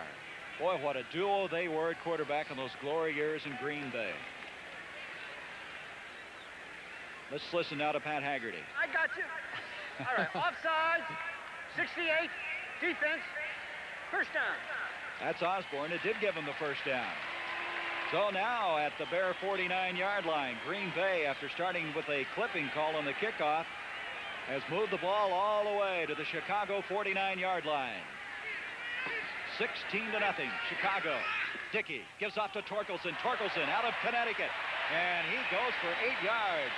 Short of the 40-yard line. Gary Fensick has been the leading tackler on this Bear team, makes the tackle. This is the old sucker play. Dennis Havoc, the right guard, pulled out, and you're going to see Jim Osborne go with him, and then that opens up a natural hole. He couldn't react back, and that was the old famous sucker play where you pull a guard one way and try and sucker everybody going that way and open up the hole. Gary Fensick finally with the tackle for Chicago. So it's 2nd and 2 after the 8-yard pickup, just short of the 40-yard line. This is Barty Smith, and Smith fighting for the first down. Packers running right at Chicago. You probably noticed that Havoc playing a lot of football right now. We have word that Mel Jackson has a pinched nerve and will not be playing possibly the rest of the game. That's getting closer. Washington 23-17 in the fourth quarter. Look at this one. Oof. Cleveland 37-0 over Kansas City. Green Bay plays the Chiefs next week in Kansas City. They're going to measure to see if he did get the first down inside the 40-yard line, and I don't believe he got it. Just short. Jeff Seavey and Mike Hartenstein continue to alternate in that defensive line position. Seavey started the year as an offensive tackle for Chicago. McGeorge and Bert Askson, 2 tight ends, come in as Vataha checks out. And they sent the play in with Askins. That's a toughie, isn't it? Number 88. And he brought the play in. That's number 88. We'll just say that. From the 39 now. 3rd down, and you saw a moment ago, inches. I give to Barty Smith, and he got it. Barty Smith, a real pile driver on this drive. Reeves made the tackle. Reeves almost made the tackle. Actually, Reeves guessed the hole from his middle linebacker spot and just missed his guess. Watch number 57. There he is shooting through. He runs right by Smith.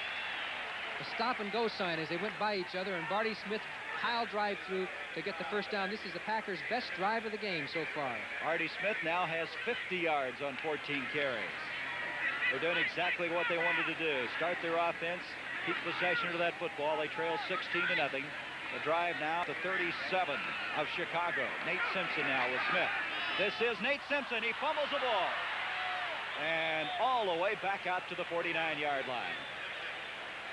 Hartenstein over there giving chase.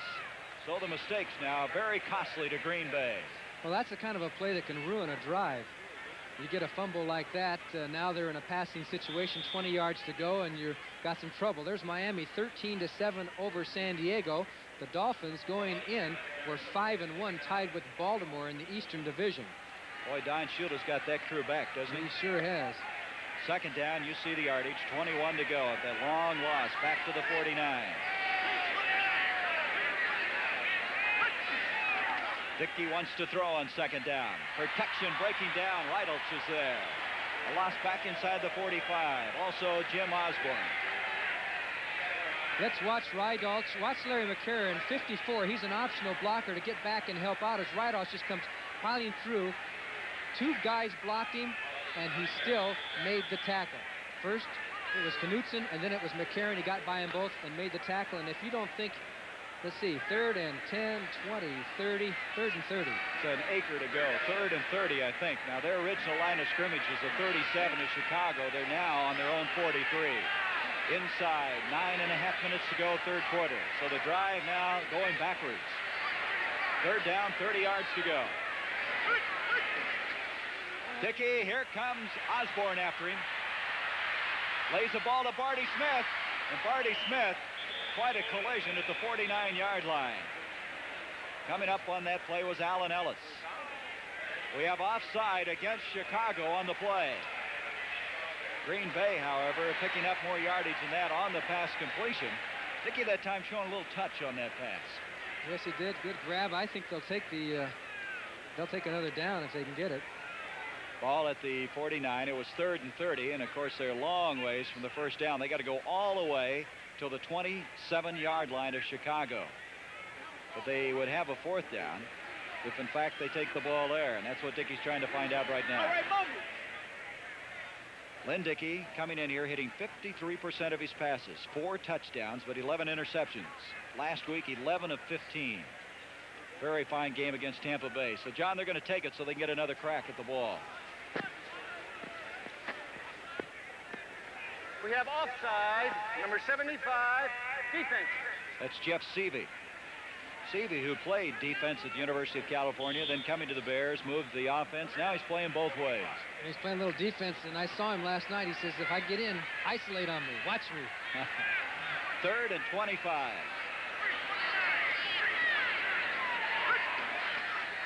Dickey with pressure from Osborne again. Also Hartenstein.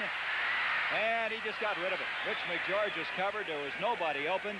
Jim Osborne is really putting some pressure on. Jim Osborne has not played as much as he had liked to the past few games, but let's watch him. 68 coming after Dickey. That's a long way to go. Mike Hartenstein, 73, is also there. Dickey had no option but to throw the ball to avoid the loss. The Packers are going to have to punt. What really hurt him on that drive was that mishandled pitch to Nate Simpson, and now they're backed up, and Beverly will kick. Beverly in the first half averaged 38 yards on 6 kicks. Back to Schubert. He did not make a fair catch, or did he? He didn't let him catch the ball anyway. And at the 15-yard line, Schubert was hit, and hit very hard by Andre Thompson. The scramble coming out with the ball. You got to let him catch that ball. You can't interfere with the catching of the ball. And Schubert is hurt, and I can understand why. He was really hit. He's down now, getting up very slowly. No chance. That's got to be a penalty against the Green Bay Packers. Thompson was trying to time it so that he could let him catch it and then blast him, but he just hit him too soon. And Schubert a little bit shaken up. He got doubled in half on that play. They're very vulnerable in that situation. He's telling Walterscheid, you take the next one. All right, Pat Haggerty now indicating the penalty, which moves the ball out to the 30. We have interference with the right to make a catch.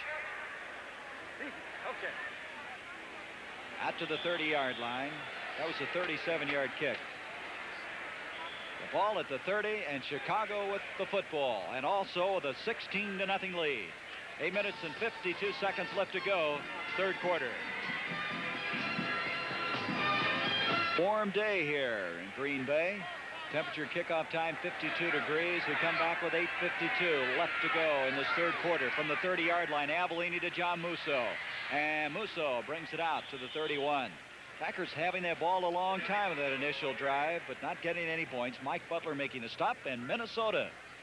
Final 14-7 Minnesota, so the Vikings are 5-2 in the Central Division. Atlanta has dropped to 4-3 in the Western Division, giving the Rams a chance to take over. Look at this one. They've gone into overtime, I understand. Houston and Cincinnati 10-10. Houston to meet the Chicago Bears next week. A gain on that last play of 2 yards. Here comes Payton, and he's got a flag on the play, and Walter Payton's hit by Carter and everybody else. He might have gotten a couple of yards, and that's all. Walter Payton with a chance to really shatter some records in the second half of play. Johnny Gray and Fred Carr over there, but a penalty against the Bears anyway. Again, Payton needs only 22 yards to set a personal high for himself, 112, to break O.J. Simpson's record. The Packers held onto that ball a long time here in the third quarter. That was their best drive of the game, and too bad for the fumbles because they had a chance. They were moving, good blocking. Now the Bears, if they can control this ball, they will make the Packers forget about that successful drive that they had. All right, we have holding, number 64, offense. That's Second Ted down. Albrecht, the #1 draft pick out of California, now playing tackle, guilty of holding. Well, this is a situation where in this game where the Packers have done well is when the Bears have been 2nd and 15, 2nd and 20, where they've been forced to pass. Second down, 18 yards to go with the penalty. That is the 9th penalty for 70 yards against the Bears. Quick pitch, Musso. And Musso hit hard, just short of the 25-yard line. Dave Purifoy and Fred Carr, but Purifoy playing his best football ever in his 6th year. Some real contact that time. He already has 6 sacks, and that time he sacked. It's not an official sack, but he really sacked Johnny Musso. Took him down. Third down, 16. Changes. Clarence Williams coming out of the ball game now. There go those defensive backs in. Boy, they send in some people, don't they? Steve Wagner checking in. Terry Randolph, the brother, by the way, of Willie Randolph, the second baseman for the Yankees. Third down, 16. Avellini on a draw to Walter Payton, and Payton gets out to the 30, and it's going to bring up fourth down, still 10. Ezra Johnson, number 78. You're going to hear a lot about him in the years ahead. The rookie out of Morris Brown making the tackle, fourth down. And if you don't think the Bears have turned conservative, that was a classic example. 3 straight runs there in a situation where they really needed a passing down to get a first down, but they've got the lead 16-0, eat up the clock and not take any chances. That's what Green Bay was criticized for last week with that 13-0 lead over Tampa Bay. But Jack Pardee said you just sit on them like that. The kick now by Bob Parsons. Moresco putting the pressure on. Johnny Gray is back at the 34. 40-yard line. Johnny Gray goes into the air at the 42-yard line. Fine return, but there's a flag back at the 35-yard line. We're going to have an ineligible man down the field. But I don't believe the Packers will mess around with that one. They'll take over right now. Good return that time on a 38-yard kick by Bob Parsons. Johnny Gray, who last year returned 37 punts for the Packers. This year, they've been alternating back there. But the Packers are going to take the ball. Downfield, number 39, offense, decline, first down. Let's watch Gray as he went airborne. Here he goes, up just like a hurdler. He can get killed that way, too. You've known that before. Have you tried that? So with 6:46, there's timeout on the field. The Bears with a 16-0 lead in this 116th meeting. San Diego, Johnny Morris, just pulled one out. Harris, a 5-yard run to beat the Miami Dolphins. And New England over the Jets, 24-13.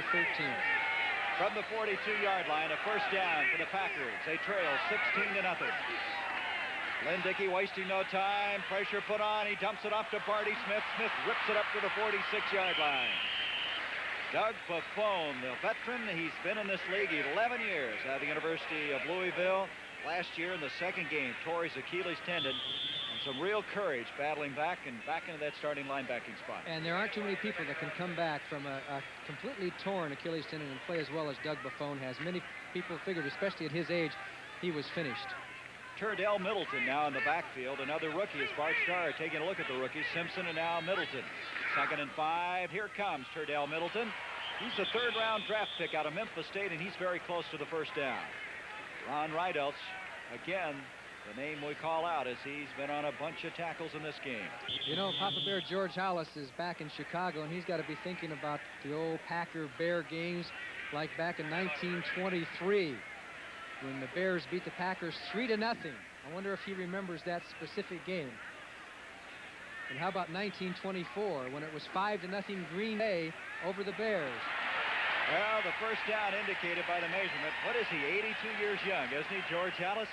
82 years old. 40 years to coach, retiring in 1968. This team leading 16-0. To Zeke Bradkowski now. Conferring on the sideline. They'd like to get some points on the board. That was a first down on that run by Middleton.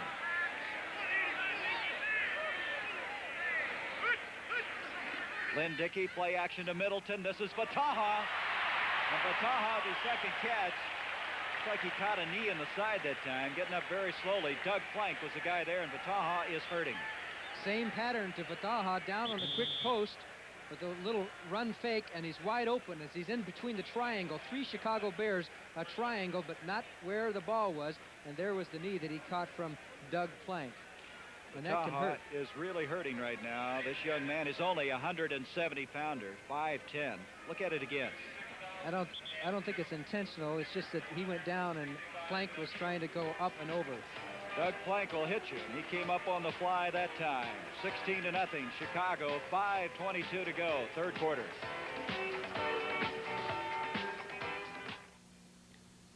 Vataha sitting down kind of gingerly right now. He's really hurting that right side. But he did give the Packers a first down at the 32-yard line of Chicago. Lynn Dickey. And I don't know. I guess Rich McGeorge intended receiver. The deep man was Odom. He was double covered. McGeorge had dropped in a shorter place, but nothing doing on that play. Randy Vataha has bruised ribs, which can be very, very painful, which means you'll have to be strapped up depending on how badly bruised they are, but it's really a painful injury. Thus far in this game now, Lynn Dickey's hit 7 of 18 for 69 yards. His longest pass completion, 17. Second and 10. Give up the middle to Barty Smith, and Barty Smith, the leading ground gainer for the Packers here this afternoon, is inside the 30-yard line. Don Reeves, out of Texas Tech, making the stop. Let's watch number 57. There he is, Don Reeves, the man who was being blocked there by McCarron, but McCarron goes right underneath him. He holds his ground, and in comes Barty Smith, but they still couldn't stop him from gaining about 3 or 4 yards. Inside the 30, brings up 3rd down and 5. You don't hear a lot about Reeves, but he does a pretty good job in that middle. And we see Odom in the slot. He's going to be in this play. Odom and Ollie Smith flanked to the bottom of the screen on a 3rd down and 5. Dickey, Steve Odom, and Odom at the 15-yard line. However, is there a flag here?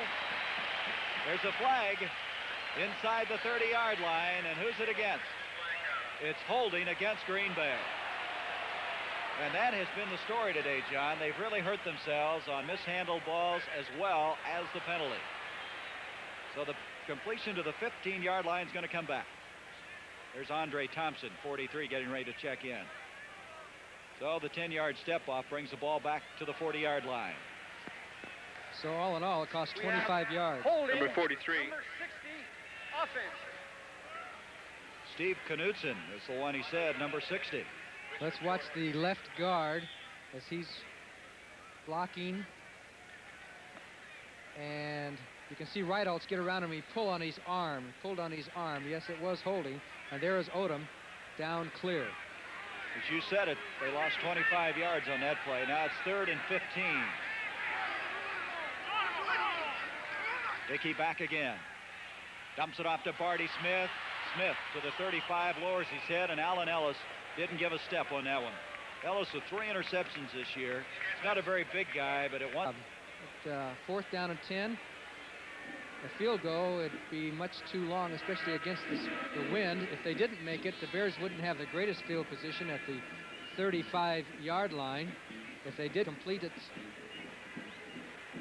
let's see, they need 11 yards. Well, Lynn Dickey over there conferring with Art Starr and Zeke Bradkowski. So we're going to take this opportunity now. The clock stopped at 3:53. 16-0 our score. To listen to this. The Packers on 4th down, 10.5 yards to go at the 3:53 mark of the 3rd quarter, going for it. They have 3 wide receivers in the game. Back to throw is Lynn Dickey. The protection is there. He throws. It is intercepted. A remarkable interception at the 20-yard line. And bringing it out comes Gary Fensick, and Fensick is at the 40. So on 4th and 10.5, the Packers elected to gamble. And what an interception by Gary Fensick, his 2nd of the year. They had Odom in the slot, and he went down the field and cut across. 84, you can see him near the 2nd man from the top of your screen. Now, he has a little bit of a pressure there, a blitz by the Bears, and here comes the ball. And Fensick came from the other side and intercepted it, and the Bears have the ball. Actually, Odom was open as far as the man covering him. 23-yard interception. That was a kind of a circus catch that time. Here comes Walter Payton. He didn't have much running time in the 2nd half, but here he goes. Walter Payton, for that carry, at 166 yards, and he's close to the midfield stripe. Jim Carter, Johnny Gray making the tackle. As Walter Payton zeroing in on some personal highs as Bart Starr looks on. He might run in the locker room and put that suit on himself. That was Dickey's first interception. He's 8 of 20 for this game. Ball inside the 50, and now we keep abreast of Payton. He has 175 yards. His personal high, 183. Gain of 9. This is Musso, and Musso's got the first down. Johnny Gray's got him at the 43-yard line. Musso getting a lot of playing time in this game, and I know he's really welcomes it. Cincinnati. 13-10, Cincinnati. That's the final. So the Bengals are back on the board a little bit. They're 3-4 in the Central Division. Well, that's some division, isn't it? Yeah. Houston will be 3-4 too. Chris Barr with a 22-yard field goal, the difference in that game. 13-10, the Bengals. First down, Chicago. Avellini, Walter Payton. And Payton moves the ball close to the 35-yard line. Boy, did he stick it in that time. Mike Butler, Johnny Gray. The Packers are using a lot more odd defense, or that old 53 defense with the man head up on the center. They got Purifoy, and the Bears are handling it pretty well. The Packers are traditionally that 4-3 defense. They're using a little more of the odd alignment today. It's going to bring up second down 3. The ball at the 36. Payton now with 181 yards. Too short of his personal high. Here's Musso again. And Musso very close to the first down. Gray making the tackle. Johnny Gray. Last year, 4 interceptions. He's a former free agent pick 3 years ago out of California State Fullerton. Wearing a number that you're familiar with. Willie Wood wore that number years past with Green Bay. One of the great ones. He and Herb Adderley and some of those guys they had in the defensive backfield, Robinson and Would Mitchell. Willie Wood hit you? Oh, they all hit you. At the 32, first down.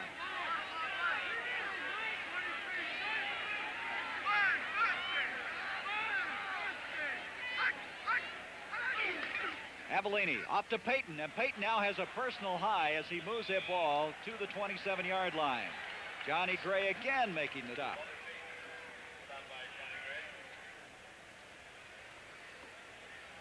Teamed with Musso, as you see, Musso 22 leading the way. Just goes right through the hole. Fred Carr got a hand on him, but Payton is so elusive, so slippery. And finally, Johnny Gray, who's been called upon several times today to stop Payton in the secondary. That's 186 yards, and that's a personal high now for Walter Payton. On 2nd and 4, here comes Walter again, and they're keying off on him pretty well now. Drop him at the 25. Clarence Williams in the hole as Walter picks up a couple of hard-earned yards that time. This stadium is very quiet now. These Packer fans haven't had much to cheer about, and they're just kind of watching Payton in awe. He's about to go over 200 yards rushing. That's a lot of yards. Again, now, we might remind everybody, the record in the National Football League is 273 yards by O.J. And we still have 37 seconds left here in the third quarter. Third down and 3. This time up the middle, and that's close to the first down. As Avellini going straight ahead. Carr and Carter combining on the stop. And they may measure to see. They're going to have to bring the sticks in to see if he got it. That's Sid Gilman standing next to Jack Pardee, who is the new offensive coordinator for the Bears this year. Pardee's got to be happy with the way things are going. They have stuck to the game plan, and Walter will carry 30 times. They're just short of that first down. So they're going to have a fourth down coming up. Payton now, the crowd has been told, has 20 carries, 188 yards. And 1 touchdown as Bradley and Latta, the 2 tight ends, come in. Fourth down and less than a yard to go. 22 seconds remaining here in the third quarter.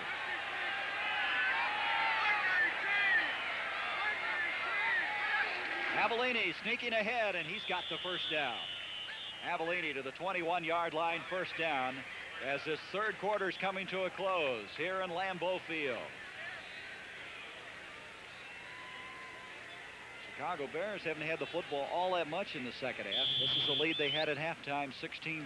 The Packers using some ball control as the third quarter comes to a close.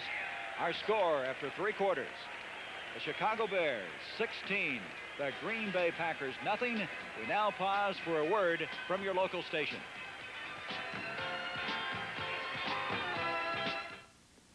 A half-wild mountain child that's kept under lock and key brings Rafferty onto the scene tomorrow night on CBS.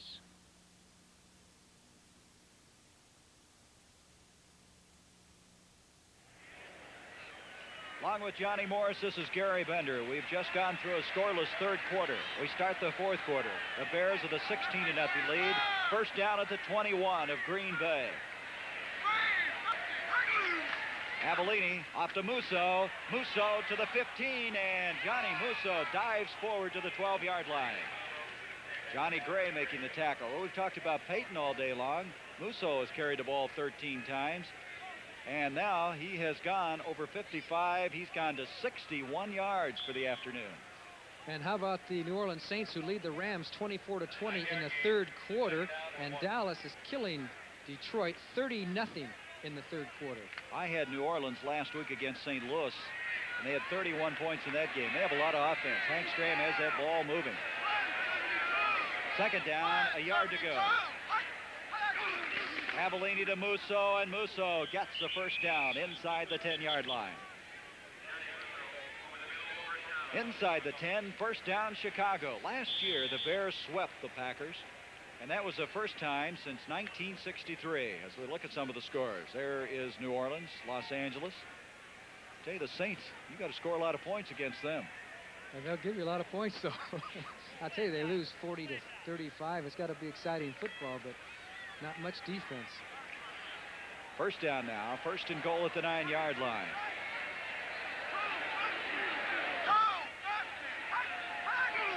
Avellini to Walter Payton. Look at Payton inside the 5.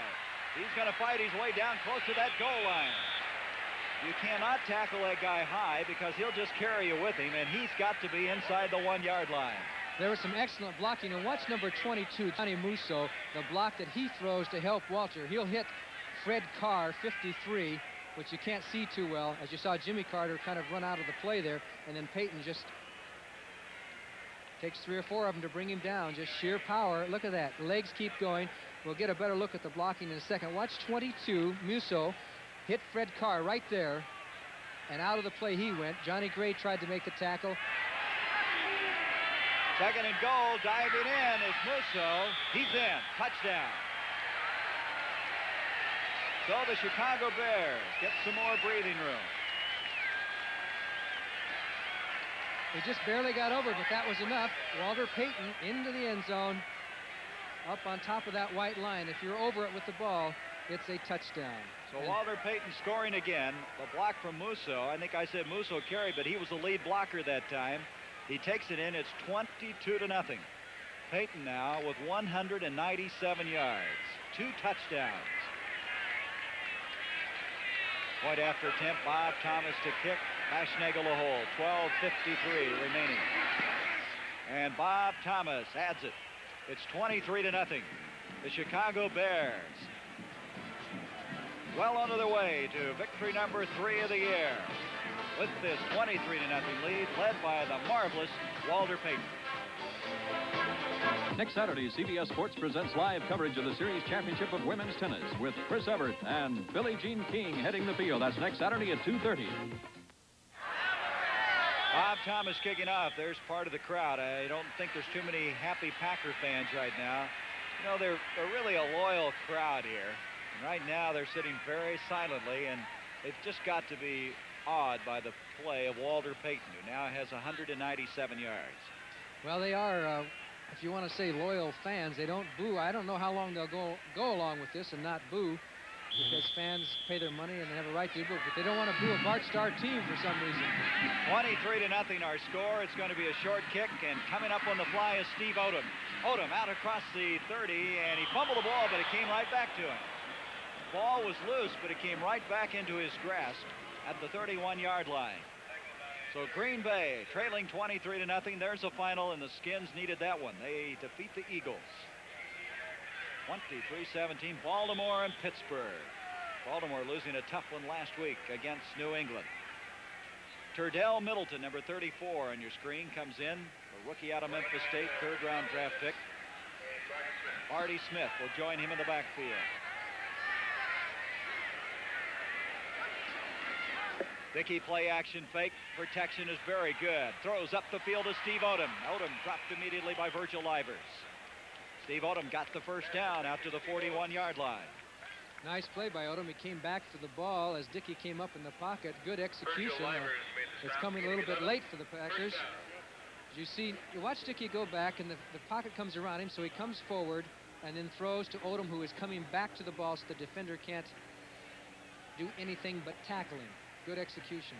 11-yard pickup to the 41. 12-10 remaining in our game. Dickey back again. Protection's there again. He throws to Ollie Smith. And Smith tries to get back up, but he's touched before he can, and that's another first down. Don Reeves over there, but Ollie Smith gets inside to the Bear end of the field. So on 2 pass completions, Len Dickey has picked up 2 first downs. Dickey now has hit 10 of 22 in this game.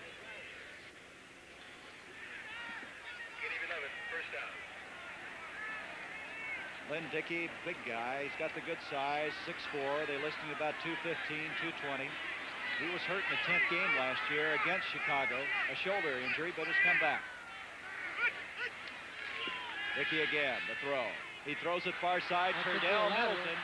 Is that a pass or a lateral? They're going to consider that a pass incomplete. Very close to going either way. Very close. He played it kind of nonchalantly and convinced the officials that it was a forward pass. Second down, 10. You know, you look at Chicago, John. A lot of people picked them to win this Central Division of the NFC, and they've lost some tough ones. I think in particular the game in St. Louis, the game against Minnesota, but there's still time.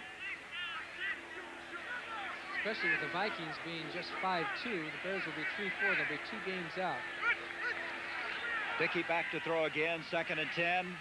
Throwing, and Rich McGeorge, did he get it? No, incomplete. I think that took one skip into his arms that time. And so we go to a 3rd down, 10. Do I hear a few boos? I think you do. Rich McGeorge coming in here with 10 catches. He's been a very durable tight end. There's the Bear bench. It's got to be a pleased bench at this stage. This was considered somewhat of a pressure game for them. Nate Simpson is checked in, and Turdell Middleton is checked out.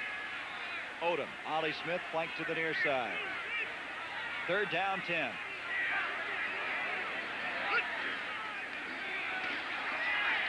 Dickey throwing under pressure. Odom getting turned around. Couldn't get to the ball. Livers again defending on the play, and it's 4th down, and the crowd is booing. They put the all-out blitz on that time, which forced Dickey to throw that ball very quick. Livers had the coverage well, and the Packers are going to have to punt as Bart Starr trying to figure what to come up with to get his team back in this game. Beverly is in the punt. Well, the Packers have not been held scoreless this year. Twice they've been held to 1 touchdown. That was against Minnesota and Cincinnati. As we mentioned earlier, they've been in every game. Right now, the Bears commanding 23-0 lead. Big rush. Beverly gets it away. Fine kick. That one's going to make it into the end zone for the touchback. They'll bring it out to the 20-yard line with 11 minutes and 5 seconds left to be played. As Green Bay, after that 48-yard kick, would like to salvage some points in this game. You hate to get shut out, and right now they face that possibility as they trail 23-0, 4th quarter.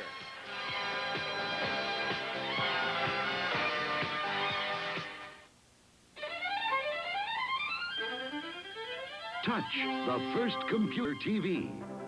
Magnavox Touch Tune Color Television. Touch and lock in computer sharp color, computer fast. Touch, no need to fine tune ever. Touch, at the set or by remote control, computer controlled color. Star System Touch Tune Color Television from Magnavox. Touch one today. Hi, ever need to rent a car fast? Watch. Hertz, #1 club number 21586, arriving San Diego at 2 p.m. on RAL Flight 9. Returning it there tomorrow. Okay, thanks. That's all there is to it. When you're in the #1 club, nobody makes renting a car faster or easier than the Superstar. Even before you get there, your car is pre-assigned, your forms filled out. So rent a Ford fast from Hertz, the Superstar in rent-a-car. From the 20-yard line, Chicago with the football, 11:05 left. They have a 23-0 lead. Now we're going to keep you posted on Walter Payton. 197 yards and 22 carries thus far.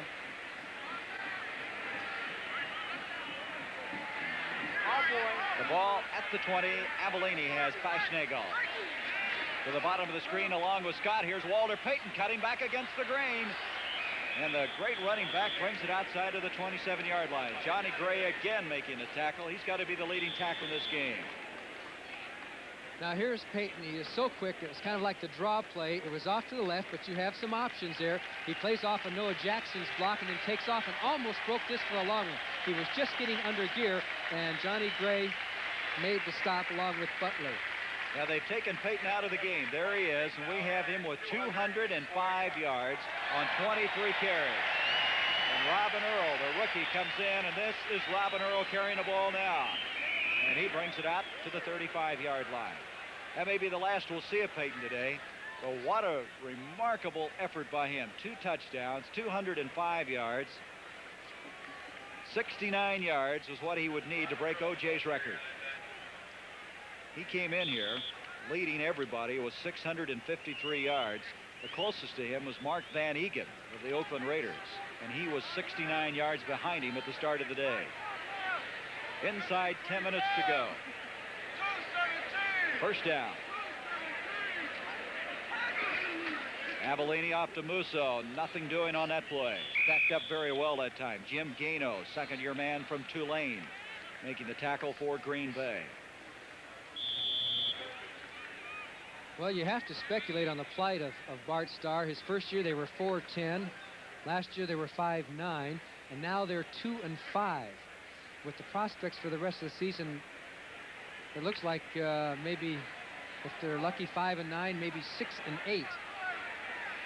They were shooting hopefully for a 7-7 year at the start of this year. Here comes Musso again, and Musso brings it out to the 40-yard line. It's going to bring up third down, 5 yards. There's Bart Starr. Boy, this guy, what a legend he is. He's a super guy. Well, both of these coaches, Pardee and Bart Starr, 2 quality coaches that have had success throughout their lives. Jack Pardee was a good student, a great player, led a team to a championship in the WFL that wasn't even getting paid. You know, both of these players have had histories of success, and you have to think in the long run that they're both going to be successful in what they're doing now. Pardee bringing over 5 players from the WFL. It's really been instrumental in this football team. Third down, 5 from the 40. Flag. We may have a delay of game coming up. Don't believe they got the ball anyway. Avellini and Ezra Johnson there kind of scuffling. That's what it's going to be. 5 yards. Stepped off against the Chicago Bears. To get back to Bart Starr, he's the 8th Packer coach. He has signed his contract through 1980. 43 years old in his 3rd year. First time that he's had a full draft. He'd lost all of them. There it is, delay of the game. He'd lost all of them in that John Hadle trade with Los Angeles. Next year they'll have 2 #1 draft picks because of the trade of Mike McCoy to Oakland. So they had 2 #1s this year. They're happy with those in Butler and Johnson. They hope next year to be as successful. Third down, 10.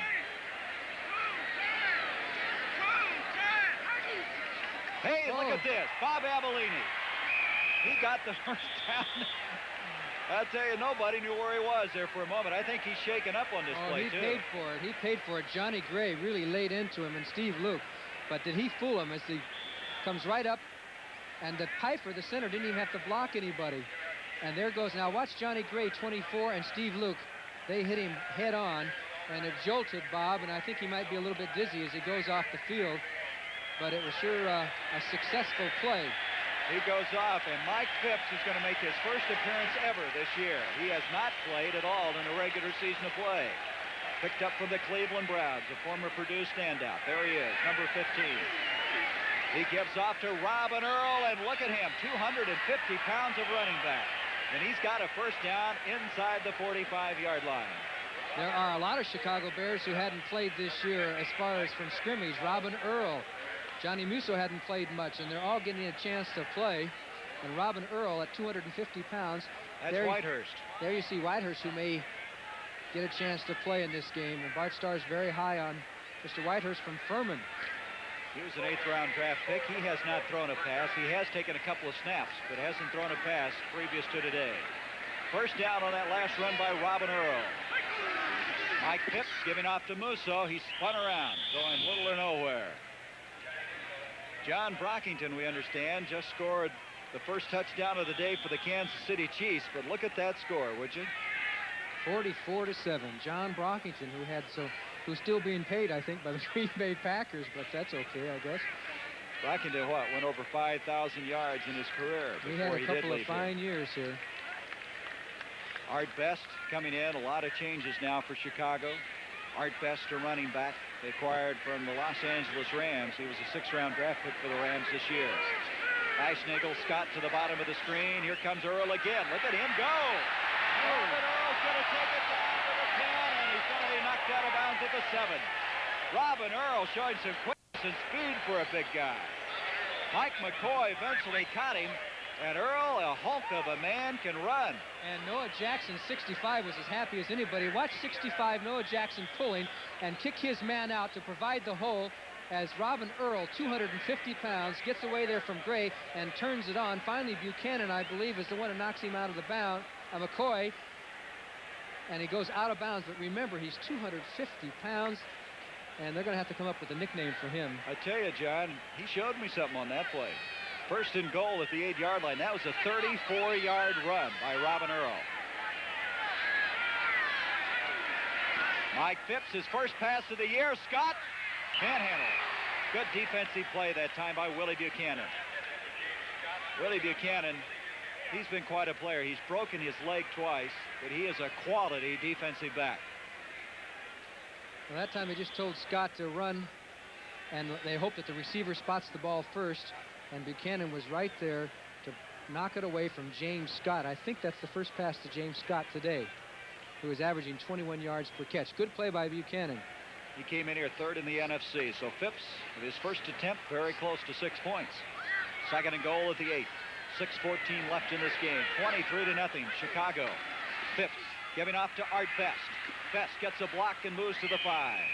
Don Hanson now playing the middle linebacking spot, a job he held down last year in the absence of Jim Carter, who was out with a broken arm. So it's going to be 3rd and goal at the 5. You look at that Bear forward wall, you're going to about the same people, but in the backfield, there's Walter Payton. Nice job, Mr. Payton. 205 yards today. I think he earned his paycheck. Yeah, he's going to get the start next week, I think. 3rd and goal now. Scott to the top of the screen. Fashnagle flank to the bottom of the screen. A delay to Art Best. Clarence Williams is there. And it's going to bring up 4th and goal, and Bob Thomas will come in to attempt the field goal. A convincing performance here by the Chicago Bears. As Thomas will come in. In this ball game, Thomas booting 1 field goal. A distance of 47 yards. This will be a short one, a little chip shot for him at 5:07. And he sometimes has his biggest problems on the shorter ones at the trajectory of the ball. We'll see what happens. He's 8 of 11, though. Those are pretty good stats. 20-yard field goal attempt. Fashnagle a hole. And he got it. Bob Thomas did that very, very easily. And we have a score now with 4 minutes and 52 seconds left in the game of 26-0 as the Chicago Bears in this heated rivalry winning impressively. Introducing the Ford in your future, the new Ford Fairmont. A new car designed for today and the years ahead. At 33 miles per gallon highway, 23 city, Fairmont has the highest mileage ratings in its class. Yet it has 90% of the head, leg, and shoulder room of most large cars. And base sticker prices for the Fairmont line start at just $35.89. Fairmont, roomy but with mileage like a small car, and the lowest sticker price in its class. Test drive Fairmont, the newest, better idea from Ford. Should have bought Mobil 1. The oil, it saves you gas, you know. Should have bought Mobil 1. Helps you start at 35 below. Should have bought Mobil 1. Engine temperature hits 500. You're cool. Should have bought Mobil 1. You only change it every 15,000 miles. Mobil 1, the oil that does it all. Take it from an expert. Well, the Green Bay Packers are going to get a crack at the football, trailing 26-0.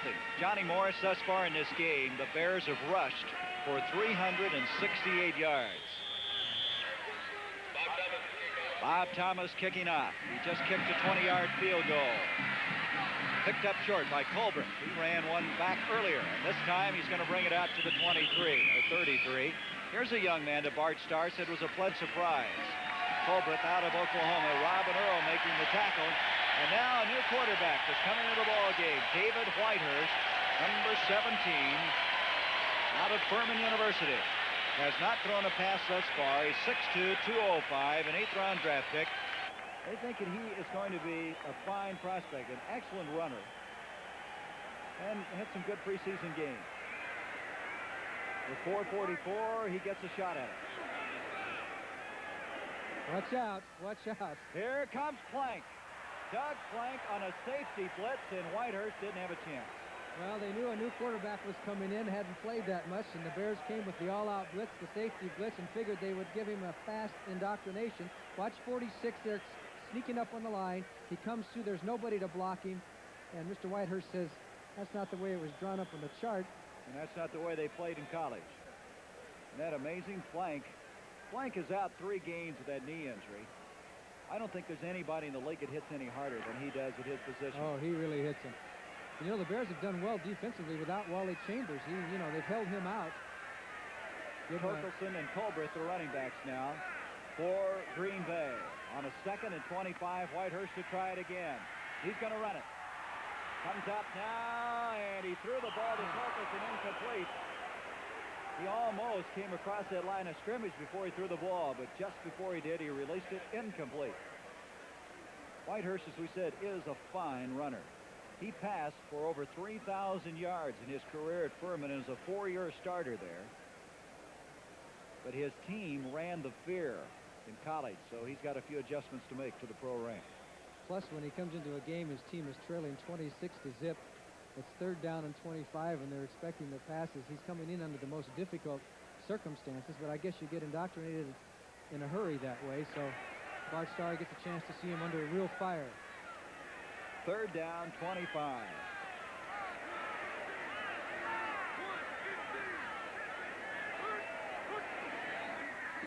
Whitehurst back again. Got some protection. And it's Ollie Smith wide open. Ollie Smith to the 50-yard line. David Whitehurst, what a shot in the arm that's going to be for that young rookie on a 3rd and 25, getting the first down. Well, Ollie Smith went back.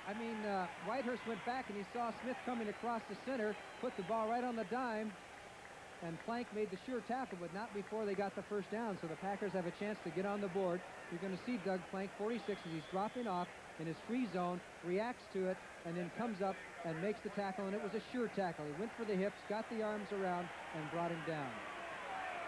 Just across the 50-yard line. On that pass completion, the first of the NFL career of rookie David Whitehurst. Uh-oh, here they come. They picked him up this time, though, and up the field, incomplete.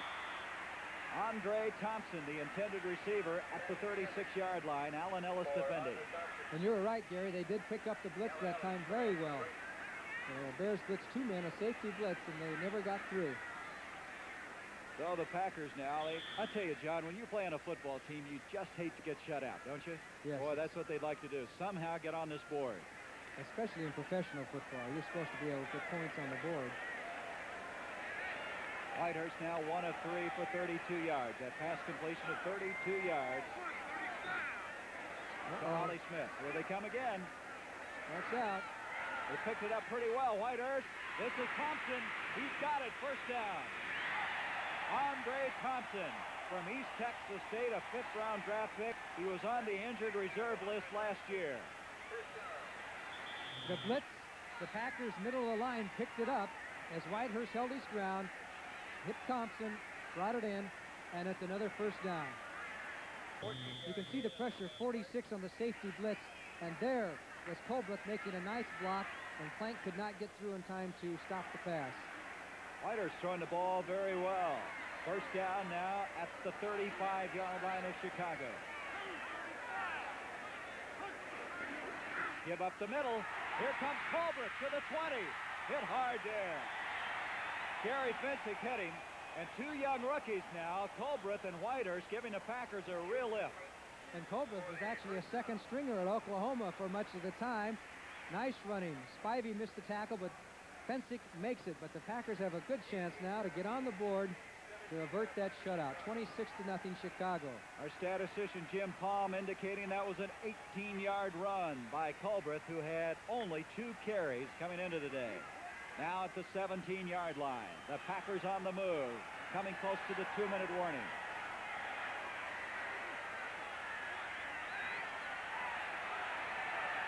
Whitehurst and a snap. He did not get the snap off in time. They took more than 30 seconds. We're going to have a delay of game coming up. You can hear the crowd sensing it as they can see the clock ticking away. They're going to have 5 yards stepped off, and the 2-minute warning is here. So the Packers trying desperately to get on the scoreboard on the arm of this young man. Have a timeout. 26-0 they trail.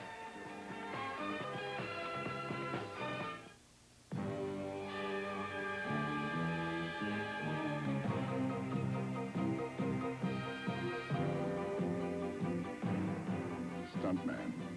You get the bruises instead of the glory. You hit the deck and bite the dust till your bones ache. Then you pick yourself up and do it again.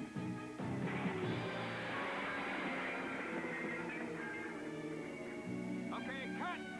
That's a wrap, everybody. Let's go, buddy. Boy, am I dry.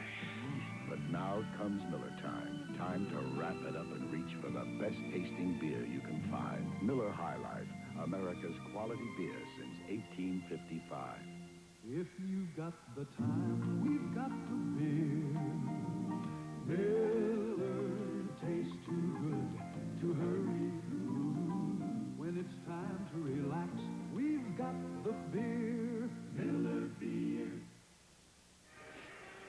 David Whitehurst, number 17, who's really given this Packer crowd a lift with his play on this series, has moved the football to the 17-yard line of Chicago. 2 minutes remaining. Look at the first downs in this game. Okay.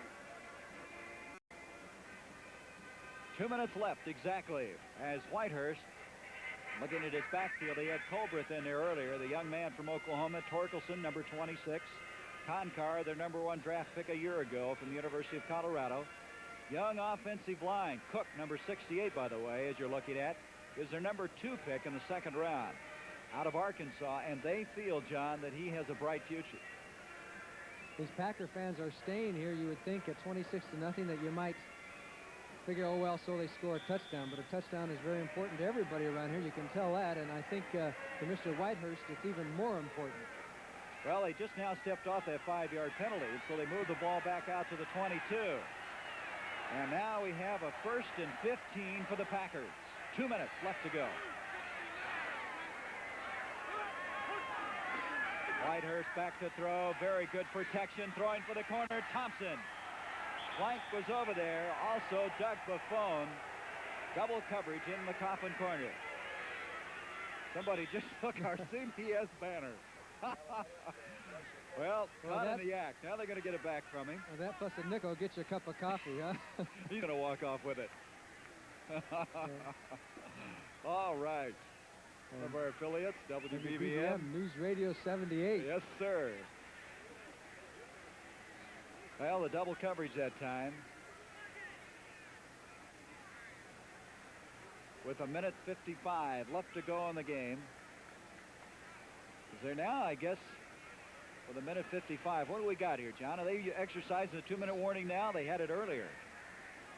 Well, we thought they had it earlier. Maybe they didn't. They had 2 minutes remaining on the clock. Now it's 1:55, but we have another delay right now as Doug Buffone and also Don Reeves go to the sideline, and here's Whitehurst returning to the huddle. There's Jack Pardee. I tell you, Pardee, being the linebacker he was in his career, can really help this pair of men. That's right up his alley. Something like this. Seems like there's a lot of strategy going on here at the end of this game. There haven't been too many shutouts in the history of the Packers and Bears. In fact, up here there have been 48 games and 4 ties. There have been 24 wins by the Bears, 24 wins by the Packers at Lambeau Stadium. John, let's look ahead a little bit. Next Saturday, right here on the Championship Saturday, we're going to have tennis, women's tennis. Chrissy Everett, Virginia Wade, Billie Jean King, Martina Navratilova, Betty Stova. That's going to be finals now, televised live from Mission Hills. Tony Traber will be on hand for that. And then the World Middleweight Boxing Championship. Rodrigo Valdez and Benny Briscoe, number 1 and 2 ranked middleweight contenders. 4:30 Eastern, 3:30 Central Pacific, right here on CBS. Second down, 15. Whitehurst back to throw. He's going to run it to the 20, the 15. He cuts his way down inside the 10. And the crowd here is loving it. David Whitehurst, who we knew was an excellent runner, moves the ball inside the 10. The Packers have called timeout. Well, it was just he started to roll out. He got some pressure from the left side and decided, well, I'm going to tuck the ball on there as Jeff Seavey, 75, chases him all the way. Seavey comes in from behind. Whitehurst gets away, and there's 75 still there to make the tackle. But Whitehurst got down. They have a 3rd and 2 situation, of which they must make, and a chance to score with 1:41 left in the game as he's back to the sidelines to talk to Zeke Bratkowski and Bart Starr. That was a 13-yard run by this young man. You better watch it, or he'll be a running back next week.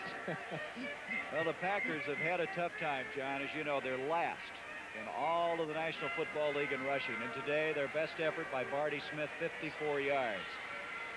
Other than that, they've been completely under 20 yards, the rest of them.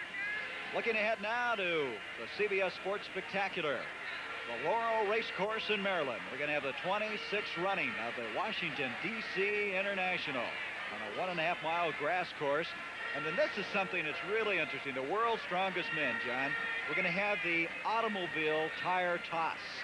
35 pounds in weight, 28 inches in diameter. They're going to throw it like it's a discus.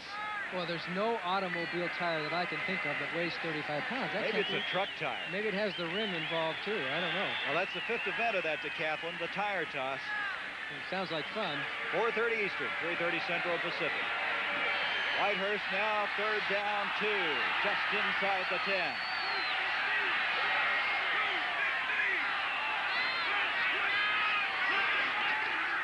This is Colbreth.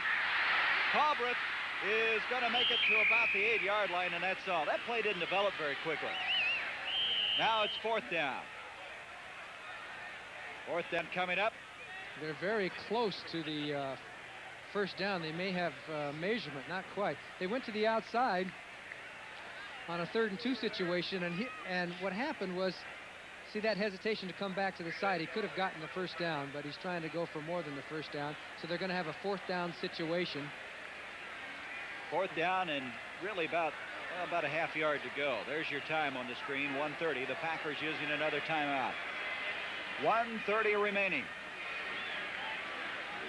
116th meeting. There's been so many great games in the history of this classic. The Packers swept the Bears in '72. Last year, the Bears sweeping the Packers. First time since Johnny Morris and that crew won the championship in 1963.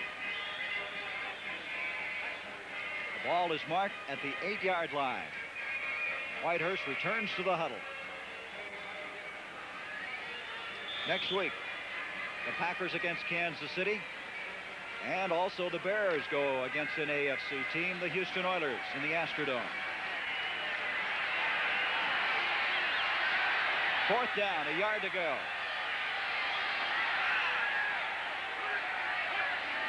Whitehurst giving off to Colbreth. He's in trouble. And so what was a very impressive effort by the Packers comes to a stop at the 10-yard line. Well, the reason it happened, Gary, was they went outside again 2 times in a row with less than 2 yards. They're going outside. Of course, they're trying to go all the way, but if you want to get that sure first down, you got to QB it, or you got to dive over and get the first down and take your timeout and go for the touchdown. But the Bears have the ball now, and fans, it's all over. All they have to do is run the clock out. That was Mike Spivey who made the tackle on Colbreth, as Mike Phipps comes in to run the team with 1:23 remaining.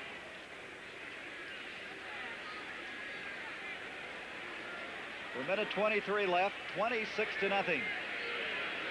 At the 10-yard line, this is Robin Earl trying to go wide, and the big guy is wrestled down for a yard gain at the 11-yard line. But the story today has been number 34, Walter Payton, 23 carries, 205 yards. His longest run of 58 yards. He scored 2 touchdowns. And the Bears have had a real luxury today. They have not had to use Wally Chambers. As you can see, part of this capacity crowd now starting to file out of Lambeau Field. They've also been able to rest Roland Harper. He has not had to play today. It's been Musso and Payton, now Robin Earl. Second down, 9. Here comes Art Vest, and Vest is across the 15 to the 17-yard line.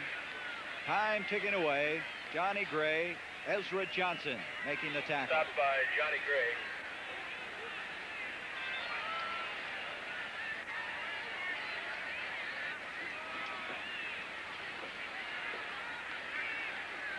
The Bears probably won't even take, they might get this last play off, but they're going to take their time. 15 seconds to go. And I'm going to leave you and go downstairs. Hopefully we're going to have a post-game interview, Gary. All right, the NFL Today will be following as this game is winding down here at Lambeau Field, and it's all over. The Chicago Bears have won the 116th meeting between the two clubs. A convincing 26-0 win here in Lambeau Field.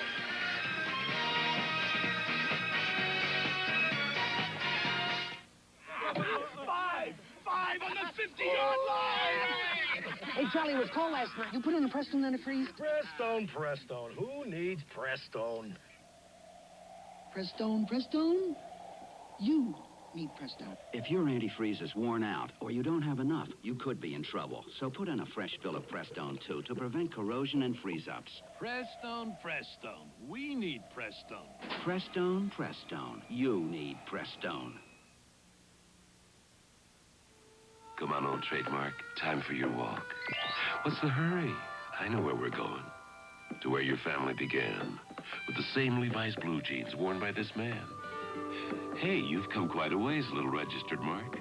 Now that I see these guys by the park dressed in your newest edition, sums it up right there. Levi's sportswear. Trademark, I know what you'd say if you could. Levi's don't have to be blue, just have to be good.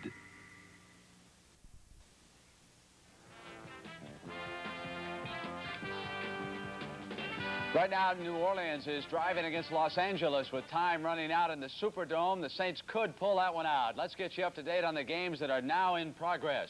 Baltimore leading Pittsburgh by 10 and make it now 16-0. Roosevelt Leaks has scored in that game, but he has also been injured again, and now he is out, but the Colts are rolling. Oakland and Denver, the big showdown in Denver, and the Raiders lead it in the second quarter by 7 points. Seattle and Buffalo. Lowly Buffalo having trouble against a second-year team, 14-3 in the second quarter. San Francisco has jumped ahead of Tampa Bay. Of course, the Buccaneers still desperately trying to get that first victory. And here's the score. Fourth quarter, time running out. Saints are now driving. 26-24. Rams are ahead in that game. The story there, Muncie didn't start, now he's in doing good. Dallas rolling to its 7th straight victory. They will be the only unbeaten team in the NFC. Detroit gave them no competition today. Chicago and Green Bay, the game that you watched, of course, the Bears blanked the Packers 26-0 in that 205-yard day by Payton. On the game's final play, James Harris ran a keeper and scored for the Chargers 14-13 as time ran out. The New York Jets and the New England Patriots, the Patriots coming on strong now, 24-13, the final score there. Wesley Walker dropped what could have been a touchdown pass in that game, and now I see that the Saints are setting up to kick a field goal that would put them ahead in that game. Cleveland beating Kansas City 44-7, revenge for what happened a year ago. Houston and Cincinnati go overtime today, 13-10. Final. How about that field goal attempt now? Hit the crossbar, and I think ricocheted across. It looks good. They've gone wild out in the Superdome. It's 27-26 right now. New Orleans. Washington, final over Philadelphia. 23-17. The story there, Joe Theismann. He starts today. He pumps some life into that offensive attack. Minnesota a winner, 14-7, but they had to battle for that one all the way, and they pull it out. So again, it is 27 right now to 26. New Orleans ahead of Los Angeles. And the NFL Today will continue on CBS in just a moment.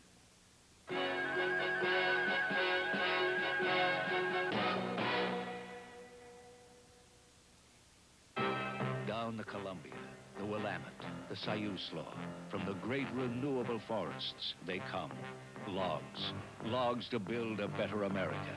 And Homelight is there. Homelight, the king. Rugged as the men who run it. Men who fell the mighty fir and see it rise again. When the time in your life comes to get a chainsaw, get the king. Homelight, the Chainsaw King. Whose reputation for quality parts is over half a century old? Where can you find over 100,000 parts, many of them better than your car's original parts? And who also supplies those parts to over 50,000 professional mechanics? Now, who should you see for quality parts? NAPA, that's N-A-P-A. We help keep America moving.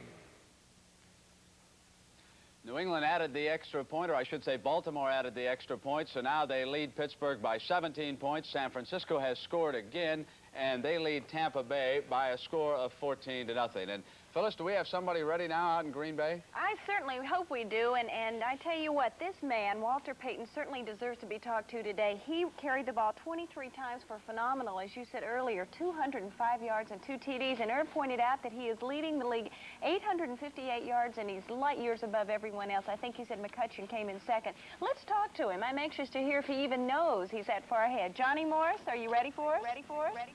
Gave all those nice statistics, so I won't go through them again, Walter. 205 yards, that ties a Bears record. You got to be a happy gentleman this evening. I am, Johnny, because as I was a kid and I watched Gil Sayers play with the Bears, he was my idol, and everything that he did on the field, you know, I just idolized it. And to come out here today in the same field and to accomplish this defeat, it just makes me feel good all over. Well, the running game went so well against the Packers here. Everybody ran well. Did you do anything different, or were the guys just blocking a lot better than they did against Atlanta last week? That's it, Johnny. As we went over the films of the Atlanta game, we just looked at it in about 5 or 6 plays where it's just a matter of inches where we could have broken for long gainers, 60 or 70 yarders, and that would have been the difference of the game. And this past week, we just worked on our blocking techniques a little more, and it paid off today. Now, you go about 5'10", 205 pounds. That's not real big, and you go in the middle of the line, you go around the ends. Do you mind carrying the ball that much? Well, you know, those guys up front, you know, they make it a lot easier for me because they're getting their blocks and they're sustaining their blocks, and believe me, you could do it. You could just walk through there. No, I don't think so, Walter. How about the Bears now? They were 2-4. You had a couple of bad losses. You're 3-4. You still feel you have a chance to get to catch those Vikings? I think so, because Minnesota, they got a tough schedule coming up, and we're just getting into the thick of ours, and the guys are really coming around, so we still got a chance. Don't count the Bears out. Well, you know, a lot of backs, great runners, have not been traditionally great blockers. You are an excellent blocker. Did you decide a long time ago that you were going to block for somebody who's blocking for you, or how did that come about? How did you become such a good blocker? Well, Johnny, it goes along with the position. You can't be a good running back on one phase of the game and fall down in the other phase. So if you can't do it all over, well, you're not a good running back. So I made up in my mind that if I was going to block just as good as I run. Okay, Walter, thanks a lot. Best of luck, and you had a fantastic game. You now have 14 100-yard performances in a 3-year career, and you can't do much better than that. Thanks, Walter. Thank you. Now let's go back to CBS Control in New York with Brent Musburger and Phyllis and Irv. Thank you very much. Hey, Walter's a nice young man. Any fellas? Really is. Terrific guy, and he's so humble about all this. He said if you had those guys out there in front of you, you could do it too. I think that's a great attitude. 2 minutes and 24 seconds to go down in the Superdome, and again, New Orleans leads the Los Angeles Rams 27-26. We'll be back with some highlights as the NFL Today continues on CBS in just a moment.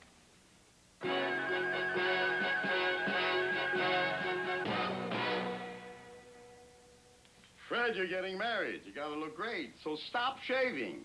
It's better to get stroked in the morning. The Bic shaver? The Bic shaver is so responsive it doesn't shave you, it strokes you. I'm gonna get stroked like this every morning. And the Bic shaver's cheaper than blades, yet it's a blade and handle in one.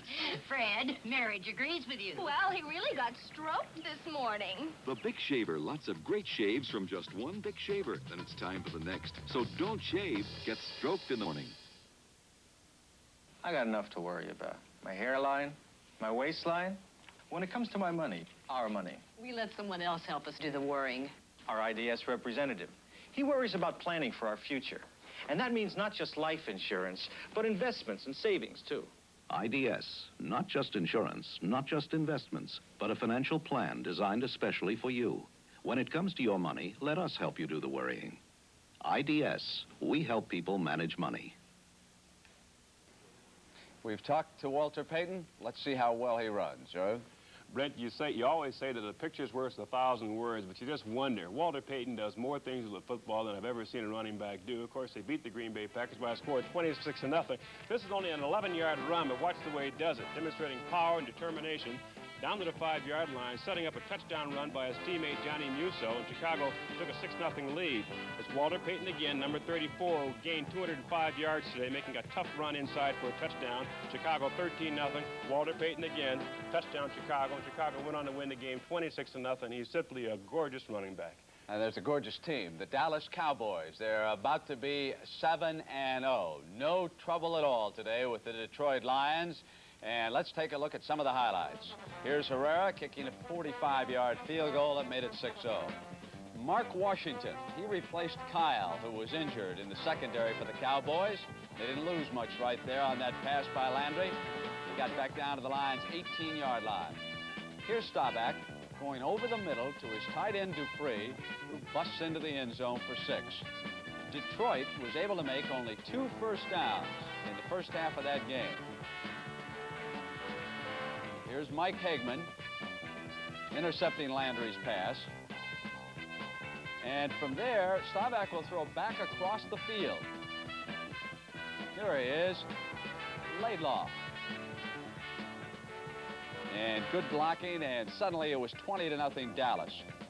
Tony Dorsett, how did he do, all you fans of Walter Payton? Well, Dorsett is coming. 17 yards in the open field. Saldi caught the pass that gave them a touchdown in the fourth quarter right now. It is 37-0. The Dallas Cowboys are ahead of the Detroit Lions, and so that's going to wrap it up. And the Dallas Cowboys will be 7-0 after this Sunday. And that wraps up our coverage today on CBS. For Irv Cross, Phyllis George, I'm Brent Musburger, and I hope you enjoyed the NFL Today on CBS, and we'll see you next Sunday. The NFL Today is sponsored by Levi's. We put a little blue jean in everything we make. Ford and your Ford dealer, who invite you to see their better ideas for 78, including Fairmont, the Ford in your future. Magnavox, touch-tune color television, computer sharp, computer fast. And by Mobil One Synthetic Motor Oil, the oil that does it all.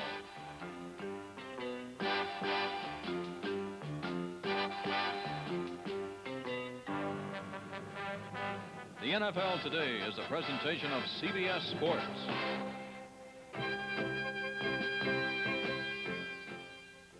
Will a grand jury blow the lid off Wyoming's state capitol? It's high noon in Cheyenne, as 60 Minutes looks at charges of corruption in state government tonight on CBS.